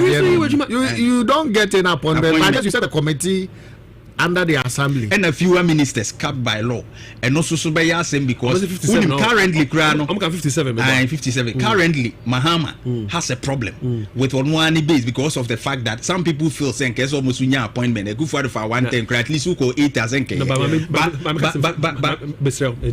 when I who still showed you. But you have found as a minister. And say share man appointment or so whatever. But Jubilee House, coffee from go on. They all can be nice. Mr. Coffee nice. And it's 7 minister of state, but who office view of Jubilee House or Jubilee. Sometimes it even duplicates some of the works being done by some ministers. Communications, the current Google Jubilee House on communications. She said, Felix. Felix Rua or play our Saya MP. I think say very sure. Me could afford the credit here. Me pa afiaso. Me back Christmas. No, so you be doing komo kakra. But ode make an announcement. No. Me join question love. Sure. Why would you say if you be enume ko nsemu ni? And na wura be friend no abaje contractor. Abuaje contractor. Oh yeah, no say e could afford. Okay. Omo kunu referee mo ja omo. Na afiso say na obia kunu ne yere no di akoko na me we your friend Sadi na dey no mo dey ja obia hye dem fi omo. To the to ne ho say on Love FM ne share fe be kan bom. Na afibia bronya so say ya why omo adoye. Na ye share say e Love FM dey di ko be 250 na share say. Na later call 1,000, ne call 2,000. For the past 3 years, I earned 5,000. You could afford 5,000. Wow. And they charge my dear. Why? Now, actually, they more. You get the eye. There's okay. They actually they man say more to my pofa. Yamao angwa, yamao amo. near Mao mackerel, near Martin tomatoes, yes, Fakodi, Ubroja. Now, when you're nice one, when you're a 1 liter, when you're 5 kg rice, not a day now. Debiano, your mobile name have a show with this. Is there any more ticket to be? Okay, chit, to march it. To Baraba Joche, to chit Mr. Mangerano, because Sadano, I know what am I imagine away. On my security post okay the amount don't know about your model okay to brabajo there now for the past 3 years you know Royal Parade Grounds okay university right I feel they call Pajo okay the no Pajo Park on the you know until this first normally can be 25th 26th but this year the year back Eastern region and they be commence there no 3rd January remember they can I feel be similar 3rd January any year Pajo right e bi no mo bi so mo adwen che nyina omo e de fodo peche nyina nti oba ha no oba no abaje chitin mienu oba chitin miensa na okuta chitin 100 krana one package e de ma na no abaje e san say yenim dia ya nhwehya ya ye nti oba be ma ahye so de bi e wo ho ho na ultimate pepa ultimate this will trap sa part into shine as wa koto aban aha e no me last omo pepa e Emano, almost skills be brave, but you say yes, I know this. You be do be a yebi. Now, Quanya baby, no means now you're going to be a not then win your womb. And tell Mumbra Chitano, now moonshine 3rd January or Pajo and Crammer in the morning. Medase, Yamin Shamosopa, and I was here, you be 104.5, KuroYiMuNsem. Christmas edition and the constitutional review recommendations are what they are common penny no home common duty you say to Tunka David Akwete FM Love FM morning show host and of course so this branch on also by on the producer and Otin and Canona a chrome adie baako a mahunu bra Facebook in 104.5 be hadie na esumu a senkania no ko ofwa ewo krum no enya agro eti street lights no a eye solar no mwada omawu yenya bi enya na yenya bi wo krum ha enya na sesei mentias you enti we ye hwe se de ena Christmas nso ye bra de enti ha mene se Christmas ye bra abone fofo no so ba krum omo aya abonefo no ba krum akromfo tisim omo ebeko ba bi ba eni ade ECG fo de ye ntimi fie ni nto omo so ECG fo we cannot trust them say light no be gina so a ye den ya fun yi de bi beba me nyi omo ni sa omo hye mbokora me nyini e den ya fun yi bi beba enti ne ewu hu Facebook yi pa hwe ne sunwi bro nya bre nipa be wo krum yedum kanea na anu yai just 2 days ago and I took this na me say no ese ye hwe na ye din komodo almost technical fault to be the buy near but it just took my mind to where solar street lights no enti ye bobo bia na ye den e wo krum e ye senko a na renewable energy ye ka solar asem na ye da so te ho no mo tete no a na atwe homa na ye tua ho ka electricity bill say was street light levy One inti yentimi utilize solar ya awia yi bogu kwai epebre kura ebei chese hyew solar yi betwi awia mu enyama hoden na de ahire nkane ama ye okrum. What is wrong with us? Yentimi nye wehwe krum tum na oh Charlie enye hwe street light nke ne fe hwe bi fe ene sesan so ya kama ka solar de bi sei we bi na make nanke gu kwam na ehwe kwam ai yedum kane a aso kama abonefofo ebeba kwam so mbewi amanfo nyina kane ada ne so a obeda atimi ate ba bi edi bone edi ebesre ameni mpanimfo MCs no na yi amo we should make this a target baby amitwa yi kra tech junction hey tech junction hey tech police station junction so and ade ba kokora sa hadwene ne se ye doom light na traffic lights ni so doom ye doom light ya traffic lights ni nyina doom e bia ni ho yusu solar ni nyina doom tie ye nsua de se enmre sesante ye sesan ye hu bi on se police for the car no mujamigina ho na metwa asade o mia na metwa enye obi ne twa san de me car we ko de ko crash obi de because police ni no okura ogina ho no a okura torch ni won hu no esum na ho no esum ni nti won hu no de bra Facebook behe onhu no me kura me branch na me nim se police ni gina ho ma hu se cars ne bi e ko ne bi e ba nti na me twen se mu beda wo na makọ se police ni gina ho a o sha white nti ogina sum kura ye hu no. This is serious. TNT solar traffic light very essential road normal say yentimi nye se be prevent accident akwana police fo ni gina ne car ho sisi ya no nyame nko anko ne kia bi hia ye wi ane abeka say oh accident one life lost one no maybe we petty things ye betimi ya ye ho adwuma hwe on se bus na koye wotwam ka ebo no wo de hwe video no eno ma me observe ho ne ye very serious pa. It means solar traffic lights, solar street lights. Never kwemu na ho e maye. The bia just say cancer asem. Oh. E ha dwen. Insha 104.5. Ebisu me ba yesia.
change it from 4 years to 5 years. 4 years to 5 years. Reasons and I'm yet to hear superior agreement because as we see, I'm the ministers.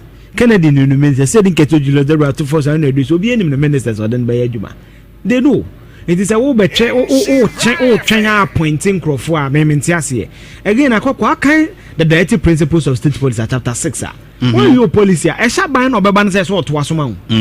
It's me who has a busy increase in it. Even the Almighty United States of America, I have 4 years. And I work I want to convince and say 5 years. Yes. I disagree. The internet say 5 years. US there saying. 4. Yes, you have democracy in everything. US. You see. And no maybe we are using any CS so. Africa countries are extending one more term. How improved are these countries? Problems at their bromo. In fact, the negative side also change the positive side. Recently, even Benin, yes, was extended term. Also, yes, our constitutional amendment. And when the count be used normal, and now someone can cool ne air banwa. It was extension. Yeah. But imagine having, the second term of Akufo-Addo. The second term of Akufo-Addo. In fact, his first term was fantastic, and he will be in dispute. COVID by any other. But second term one. Akufo-Addo ebewurem after 2020 elections na odi dwuma no edru 2023 latter part be 2024 Eugene ye MPP fo na nkasa bi wo ho a ka Akufo-Addo nyama mpani the political party members ko nyama mpani getting to the elections na Akufo-Addo MPP for the bebre kura ne ho ye o ma hinya Ghana for me fa Ghana for nya example kura. And there are leaders in the MPP o feel say he hasn't managed the economy well. Okay, upon Kroma. No defend 2024. But later after the elections they no be kan or say they knew they were hearing those things but now they thought that the effect it's being handled and Ghana for betumi ahwe amomo kwan kakra de ayeden e de atoa so. That tells you say Sabre 2024 na Ghana for we say and come with new president here. Now come manage him. Now imagine there's a solution for that you can go to parliament to remove the president. There's a solution. So for me, either way, your parliament here way. Yes, and either way the argument is a bit some way for me. But I'm yet 4 years now. Maybe 4 years now. I'm here to 4 years now. I grow better if you're not. But again, maybe I'm okay. The reason why for 5 years, 4 years, media 2 minutes, almost say yempe certain period I debate campaign. Yeah. I think it's part of the recommendations. We know a presidential term near the no. Omo kaka hon senki enya time bia 6 months bia dey see was say yeah campaign. No, how will you define campaign? Oh, it's a political campaign. You say billboards. No, I'm coming. It will be difficult. You see, it will be difficult to implement. Oh, sir. For me, I believe say 3 terms almost say Ghana funds so no. It's okay. Term limit we can debate and look at the superior argument. But I'm back when then say say once first we the president and next we the 40 years and above. Yeah. It's almost 30 years. 30. Ebi say we form the do. But you see akokwa o start brunsuo on teman we near koko. Africa, a median age about 60% of your population are around 22. Yeah. What I say? Say obi betimi ni obehia na 18 obi betimi aware 18 obi betimi take decisions at aba 18 why can't he implement adena okoto so aba na at 30? But siding with almost what Omonka say too low no though the youth involvement is positive, but we look at the other side and so and also share experience kakra. You see me ni se be 20 years kra na bia no be awie university. One be no more I jump let me put it that way because already actual age medical school I jump 20 years won't be me university. The actual you cry bantem be 22 23 so calculate years in education standard there. But the boy jump o ko P2 and then akugina P4 and wo na se wo hwa se nipa no 20 years impo no university. It means at the age of 30 or you fortunate na ye fano it means that in national service it be 1 year which makes it up 21 years into 9 years experience ewo men can say abrabum a human life because you want to say no independent will be no and 9 years experience no bit me I experience kakra I bit me aka say ebeboa but that wouldn't be much enough in the political space as well as life on so kakra because yen mengan say yenyini bebre but ye wuram kakra but yegusu a yesua no maybe you get it and the mistakes I would do maye bia ebia menye bi mu no another person ebia ondru me age and has not passed through experience kakra about politics also a way of life and also say any panel so have struggles to go through it. I think sen kabia be 35-40 in I disagree. Papa Kufuor be the deputy foreign affairs minister not 20 years or call parliament on the 20s. I feel say a society in say a recondition your mind say mabunu so betimi aye baby we experiencing here. Yeah, you see experiences is good, but I feel that sometimes when my youth no can no so man exposure na obetimi aye we work at 30 years there you are full blown man. You can be able to take decisions, you can run a family. You see nyamkofo ikachire ya net some no mo yiri di actually campaign so mo chese so mo yere mo omutimi hwa wo mo omutimi run fie to omutimi run government obetimi run. Yeah, so we just share Senegal president now 45 years, he's doing what 5 those are in the 40s oko other Iceland or vice president prime minister or in the 30s. Okay, so Macron by no just about 40s. So it's the only me believe say you bet me aye it's not an entirely bad suggestion for again sure. But come sure. Be can with taxes and I support I'm say president the salaries in BBA almost just say no,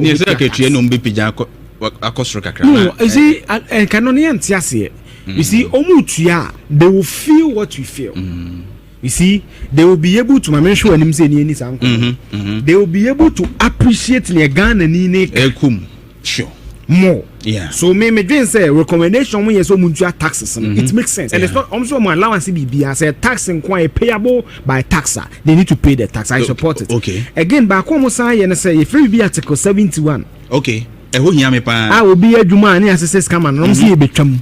But on salaries in independent public emolument commission being able to determine. If they want to go in for it, we need to define what they will determine. Okay. Would there be a cap?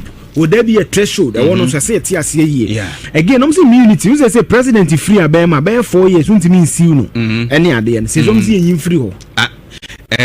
I learned say you need domelevo train komo I know say me say first 3 years no will be outimi but the 3 years na say Kufuor we unya 3 years utimi nya ne hwema ne nye I think that was the insulation towards a suit in this normal. Yes, and some say criminal proceedings will be instituted against a person within 4 years of his ceasing to be president, in each case in respect of any tender or method to be done by him in his personal capacity before or during his term of office. It's within 4 years and so criminal prosecution be against President Kufuor between him kenne kosi 2028 you know.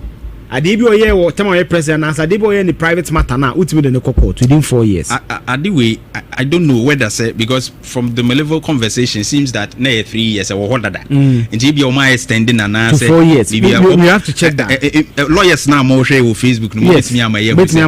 Again no say na conversation about the vice president role na unhia and the committee ni say role na unhia but omo can say more specific assignment no say there be yenya ne sene yeten ko command assignment ne be vice president and president ko clash ya and the issues beba the maintaining sene yeten na again no some ministers no say o matwam wo ye MP a di MP wo me minister mefuaso akoko ba kwa mesanfo aso ye say there's current suit to Supreme Court amanfa ko see President Mahama. This idea meant yes and say parliament is supposed to check state institutions no na ya appointed member of parliament so a board member Isaac I don't go a board member to Bank of America. President Kufuor be Rollins ye Kufuor be.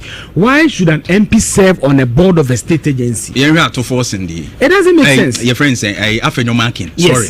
After your marking day, I'll cost ECG right? ECG. And you see the all MP these who's supposed to check ECG. And they offer joint analysis. You're supposed to check ECG, making sure say Oma Jumomo ye or budget or this Unyamom Council by Omo or no serve as a board member. It doesn't make sense. We MP do MP. Sure. And it's almost so MP I won't mean again. or learning lesson from Buzia time there was about 10 by elections and MPs resigning some could ministers. So we MP now resign so could minister now by election by you are ineligible to qualify to be a minister until that time on ISPA. I quite say I'm breaking it down. It's Mahama Bray.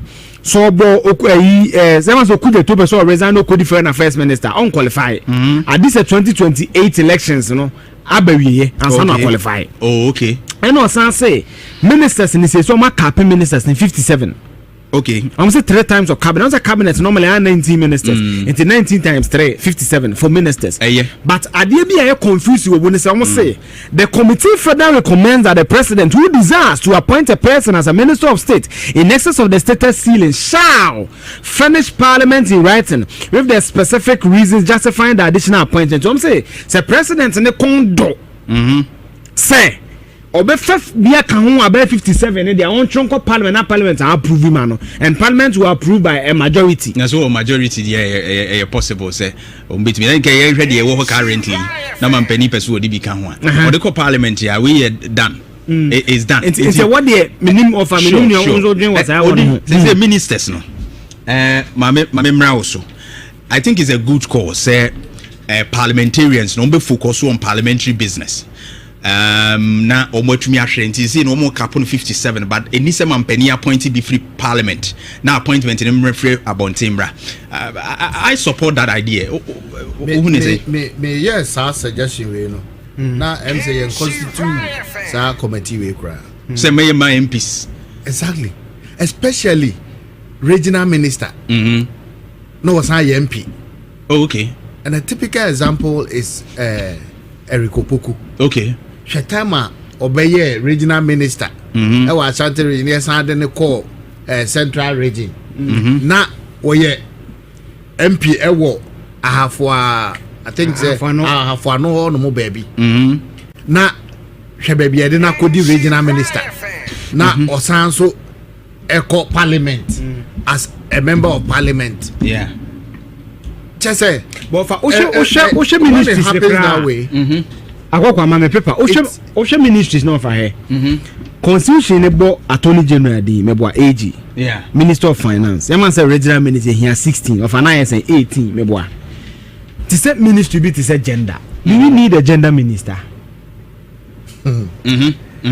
Gender. Wow. I think so we need to integrate some exactly gender, children and social protection. Yeah, no kwa as a separate ministry. She ministry be to say tourism and defense. Na tourism and defense. Agri and fisheries. You will ministries of fisheries for Ghana. But meanwhile, Anasa can find no, but agri and fisheries in India. I mean, fishing is also a form of farming. No. So, I think they're not there. It's separated. Separated. But defense and tourism no contrast because of the defense. Defense is about the military. Okay. Air Force, Army, Navy. Right. And interior and fire service, NADMO, immigration, police, and there. Yeah. They are all security agencies. So but the operations no different. Yes. I am expecting that we integrate and get separate chief directors for military, chief director for internal security. Then one minister. Say one minister. To say Jimmy Agla. You need general manager for lab. You need general manager for general manager for multimedia unit. And our program directors for lab.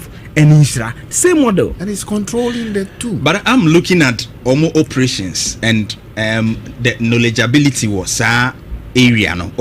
And you know, over coordinating you as a minister or supervisor or my but over military operations is tactically different. What is the job of a minister? The job of a minister is that the minister no report or the minister has to be focused. What I say exactly on one baby they are signing so the operations are different. The reporting near the adeno. So that's why Eugene said the chief director should be there to play because you see defense minister no CDS. Sanko for now and again even on defense and interior some now working. Defense on interior, some now can. How different is their tactical approach and everything? Dana Ghana call or Nahini. We can save cost. Because on the agencies, security agencies, share immigration, share fire service, share all the other cadre na ye dey share interior ministry na anan. So her minister pa in terms of security all brace say ya a high chino you say we report about we problems ba muntaka no but you see policy direction and the recommendations recommendation based on what recommendation based on the report or from the military themselves. So they do the report. You, the minister, only present to cabinet and take policy decisions. I understand your point. And aviation is air because air transport is different from road transport. Exactly. Air transport is different from road. Aviation is different. Water transport is also different. Different operations. But you see, sir, those agents, your authorities, sir, you know. The chief Obama MP 4 years. What he encountered, and in fact, areas for bad. Young who one pin away. Name for the MP Mutaka on your good on your bar with Timber area. Okay, Timber, ever saying, that can be said.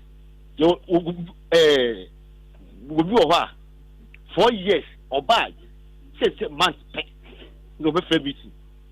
Interested and next, where your minister way. When Mr. We are, the name back as far as you want, and I'm prefer so. Intimidate the per se. We are MP, you MP. We are MP, extra quiet. Please, I come. Let me the party, so you MP, you MP. Umbesuja, Sudak, Nako. Umbesuja, the Franklin. We MP, MP. Near whom toy. Be MP, and no wish on Nama. On Nambokina, when I'm not one say a cry, and to me, I am the pastor, yes, we MP, your MP. I mean, can't come from Mutaka. I know about Swasia, no bumper Swasia, no bet you have no walk, or saving your panel. Right, Medasi P, you've made your point. Inti Kai say recommendations, proposals, Omodia Quino, Mampeni, Ebeshim, Onoa Candada Mampeni, Kainras, Attorney General. Obemo mo review me ni mremuni ade ahwehwe na ne ewu mu se yebetumi etu ho anamo ni nyina no wa hwese implementation so obepa committee on be implement on be hwese ebe ye adwuma but then it will pass through parliament na mrahye bedwafo na agye atomu ansa yetumi akoye nim entrenched positions bi wo mu a laws bi wo mu a eno de ebehia say a referendum etimi bam ebi te say presidential term ni ade no nti ni nyina ye nkomodi nti ensi poye we eye ensusudie a omode aba senka omunsusuye emu no omune manfo di nkomo Ghana fo adwene no no nti wo kasa so ana de wo pɛ no wa kire say mrahye bedwafo no ye ka kire mo say de beba mo nche no mo nyintum we ne ye pɛ.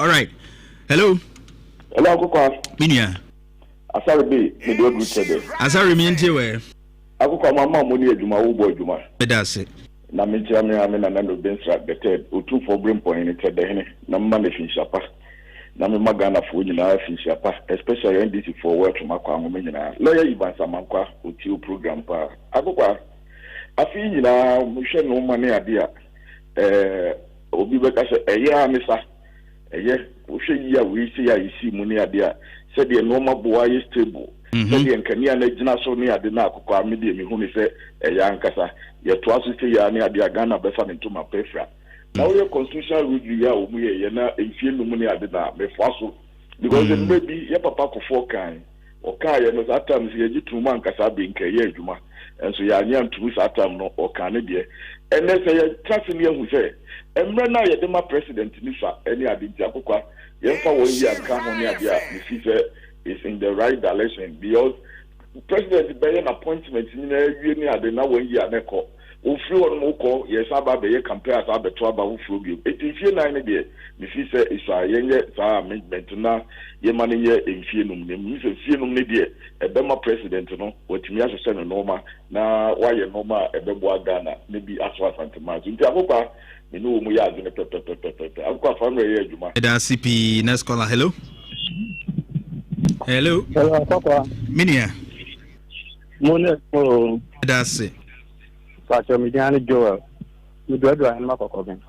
Right into you, Joel. Say 5 years and there, me then coming for us. Because over here not present, or my baby on to the dear uncle, Juma to say, oh, the example, yeah, Koya, Umajuju, so or Bible for that and all nobody and the sister, near the coin down, who can put a boy and a comuto so and come air the air. So come the corner. Then so Miranda, you have to be a present by nothing. They open a year to Amor 5 years, 10 years. Now the old year they open. So now, Coca say, you know, yeah, Ghana for talk by Ghana. And I say, easy, let us comment, you know, Ghana for Kayana, I saw to about a year there, and also any year. Almost by appointment.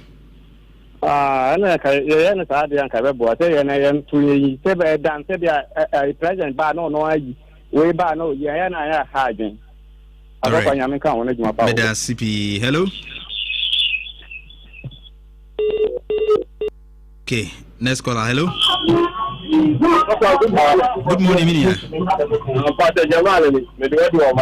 All right, into you, Jamal. I'm a champion, now, review I committee for what amount of the if you have a yes, that's what it is because 5 years of president then can you good. But what kind of day and I see myself from 2022 far day back. Now the Ghana playing at the Yakuraka 2024 and the intention. Maybe say now for the 2 years a hard journey. Well, if you say this, I cannot say the move here and the partners for them for Anna. Of my famous instruments on and then you get Banatana and the high, but when your president Papa a year and at the same to say to about the November. And you think, I was not any different leader with the Yano. Just last year, 2024, 2 years. We did for 1 month and a year land is over 100 and something here to 2 minutes. At the same time, you see, I am a particular, but I'm a cannot make 2 years who baby over this canapa.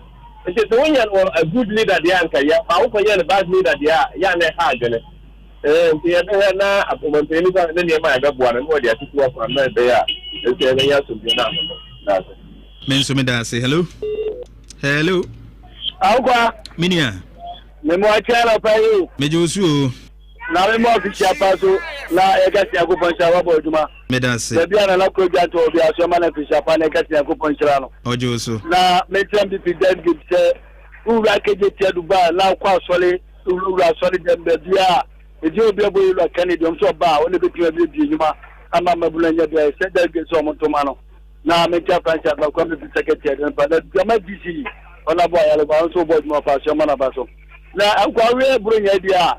Idea and what thing that's a young if Toma na Ukruma na emo kumasime on that to them Sabata we script to an normal in the Queen. I said at the bottom for the Mukumpa Yasam Ketua.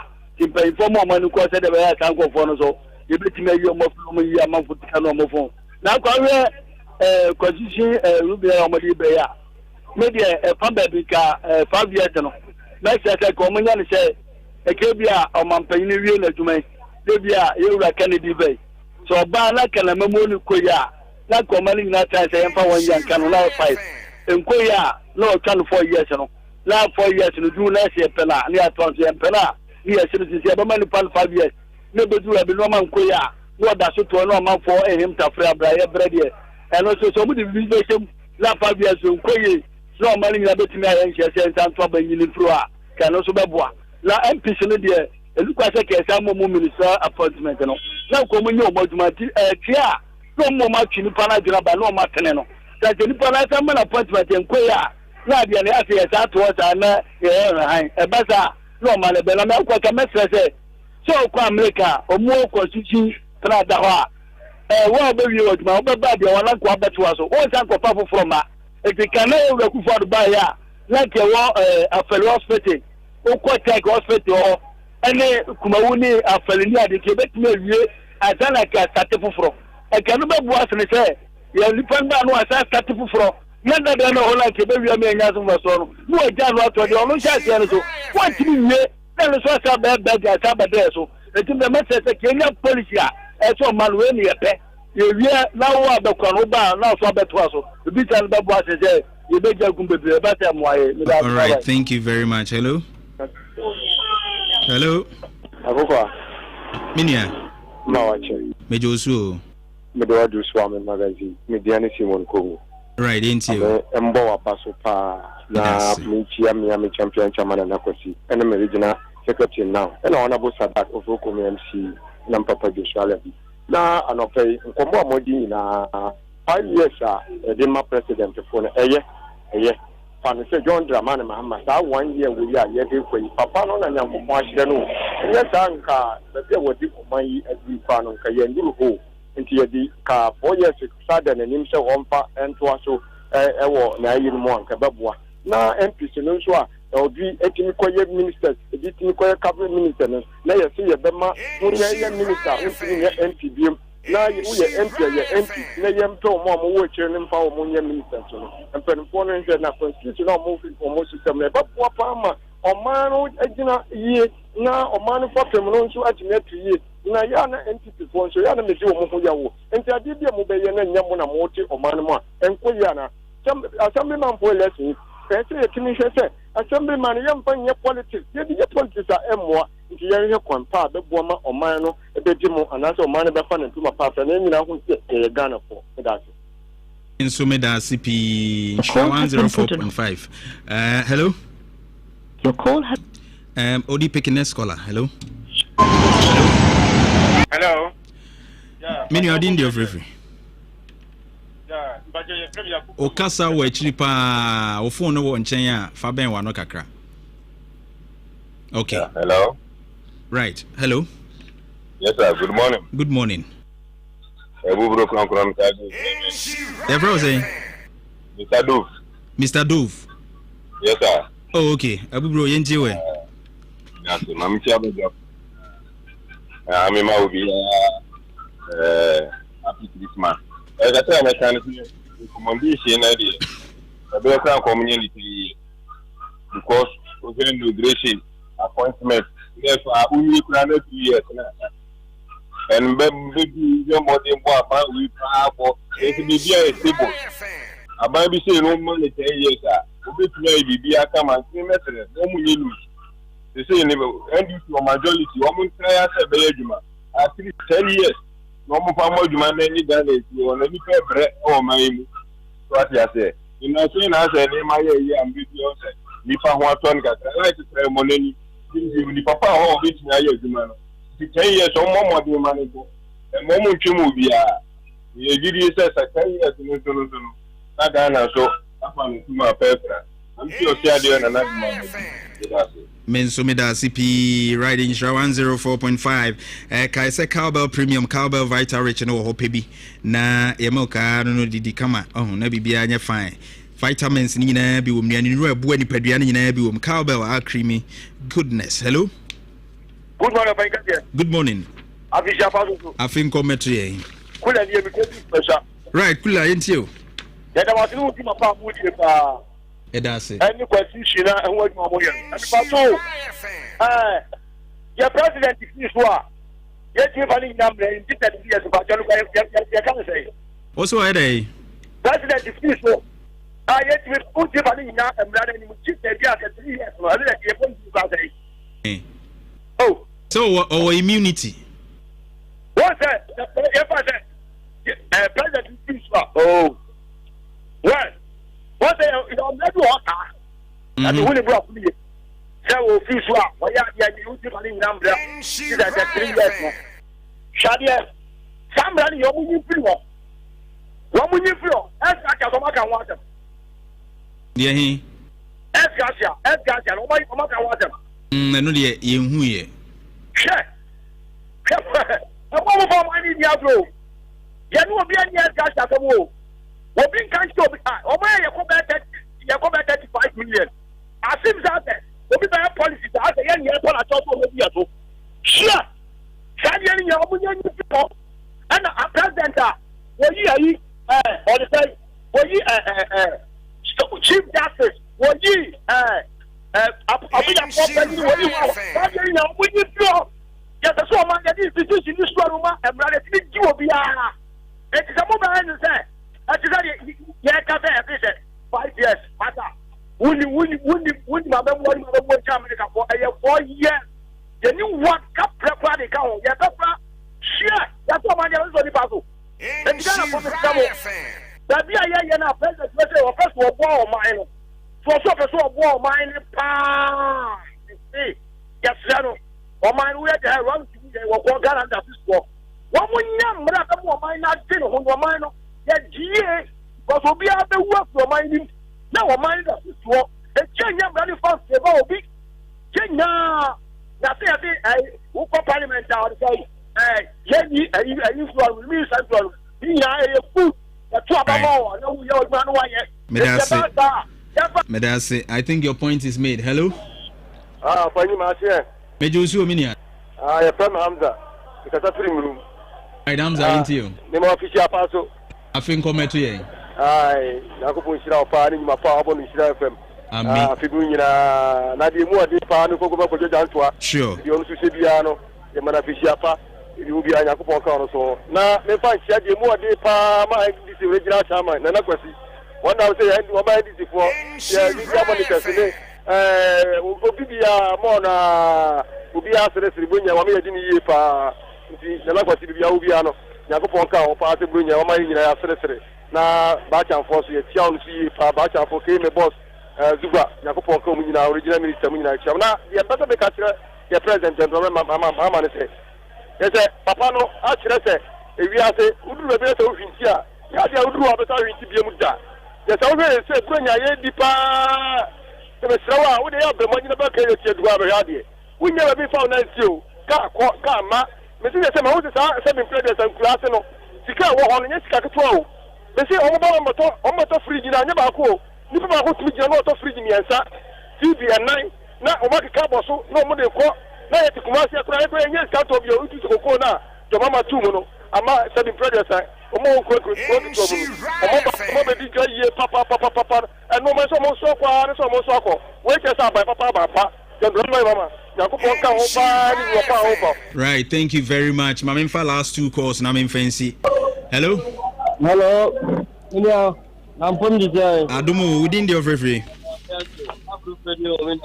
That crop, hey, yeah, Josu. Yeah, that's it. Oh, Mujosu. I mean,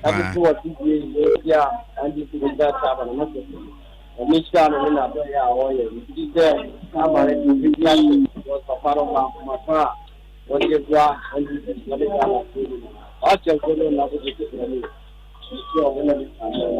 Yamesha yake kungaza wali mahama yamesha ropa. Yaka yake ubia utaskum akukupa letwa tonko encha. So ubia lita okupaida. Na Ghana kwa kitaka kabe kule kutum. Ndio Ghana kwa kontu ni kwetu mkubwa. Alekanya. Yamesha na mjibu kwa kwa saina afia yebeti Caribbean group, I do a year of the Apu de Video. Apua, I'm a stab at it. The mission on Leon very quickly. Where's Madina? Oh, yeah, this was Kataka, but I feel very. Mensumeda CP, last caller. Hello. Hello. Many are being new. Yeah, but Monsieur from Yakubu Domote, because I'm from Offensive. All right, Yakubu. Yeah, Medas for me, and Yakoyakas, mention and Akos in this regional camera. Julo Dabra, chief of South Yakubu Domote.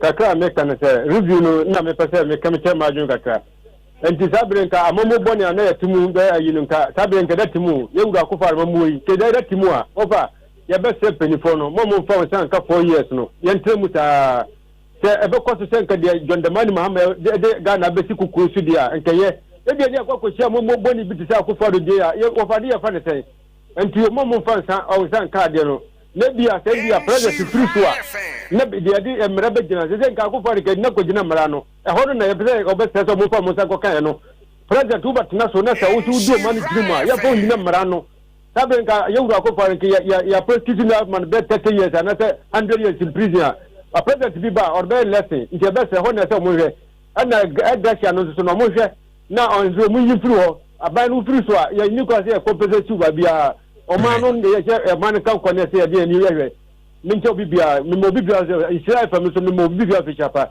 Yakubu do mo tene for me aduma right there that CP M4 for aduma de ni nyina mfansia na mamemfa eye encha kese enkoma eye akosia of akosia food diary patase Vivian J Street na so oni wadwuma efuo ni nyina mo atie ya throughout the year nyame nhyira mo na onye mo kese pa aduane papa fie no na Dr. Kedu of Kedu Gas and Ovin CEO papa aboa so oni adwuma efuo ni nyina nso anopai enchia kese enkoma mama official pa kwanso nkoso kra and of course Mrs. Susanna Nkroma also District Director of Health Services for Secretary Central District no share ni catchment areas na ho no nkurase ni ade na okoto na maami ni nam ensuo mu afro mu ni ade na odi wura nkurase na akohwe manfo apomuden ya na chese utumu se tema wode ma adwuma no ekwa ni mu yie pa nti afishiapa kwanso nkoso kra wo ne wapamfo jasimensa fatawo no ne wo mu aka ni nyina wo no mu bodwuma wo Secretary Central no nyame enhia mu bebre na apomden asoye no pani pa Dr.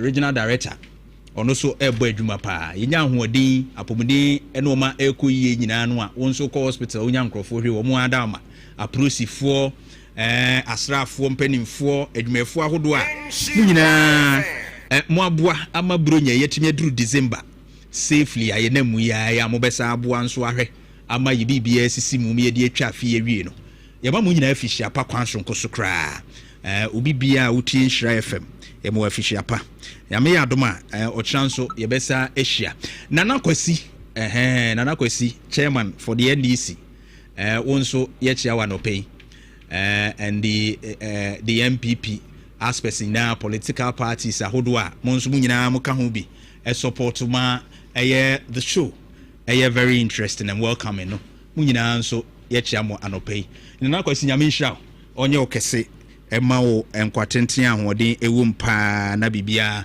enko yie mfa mawo nyame nhira wo pa eye ya baby Benis wonso wo femesa ochirikrum nyame nhira wo pa na no Jeff Aboaje de me babe di waduane bi na chese enya asem keto waduane na no ede nyame nhira Jeff Adamfo di maduane no arof nyame nhira wo pa na yebesa be di biem me je me de akọ enena meyi meye mutime fafo mesu aho no abeje ti ya no wa ne ready Nhyira 104.5 yede ni na besia na yebeba onwom enwom de bi betwa gu pa enwom de mu ede ba de we ma wa fihia pa nyame nka ho na hwe ho so ye nyame yadom ochna yebesa nso ahia ye frɛ me Barima Kofi Dawson utimi frɛ me akokwa hwe ho so ye na ho ama asebia asedan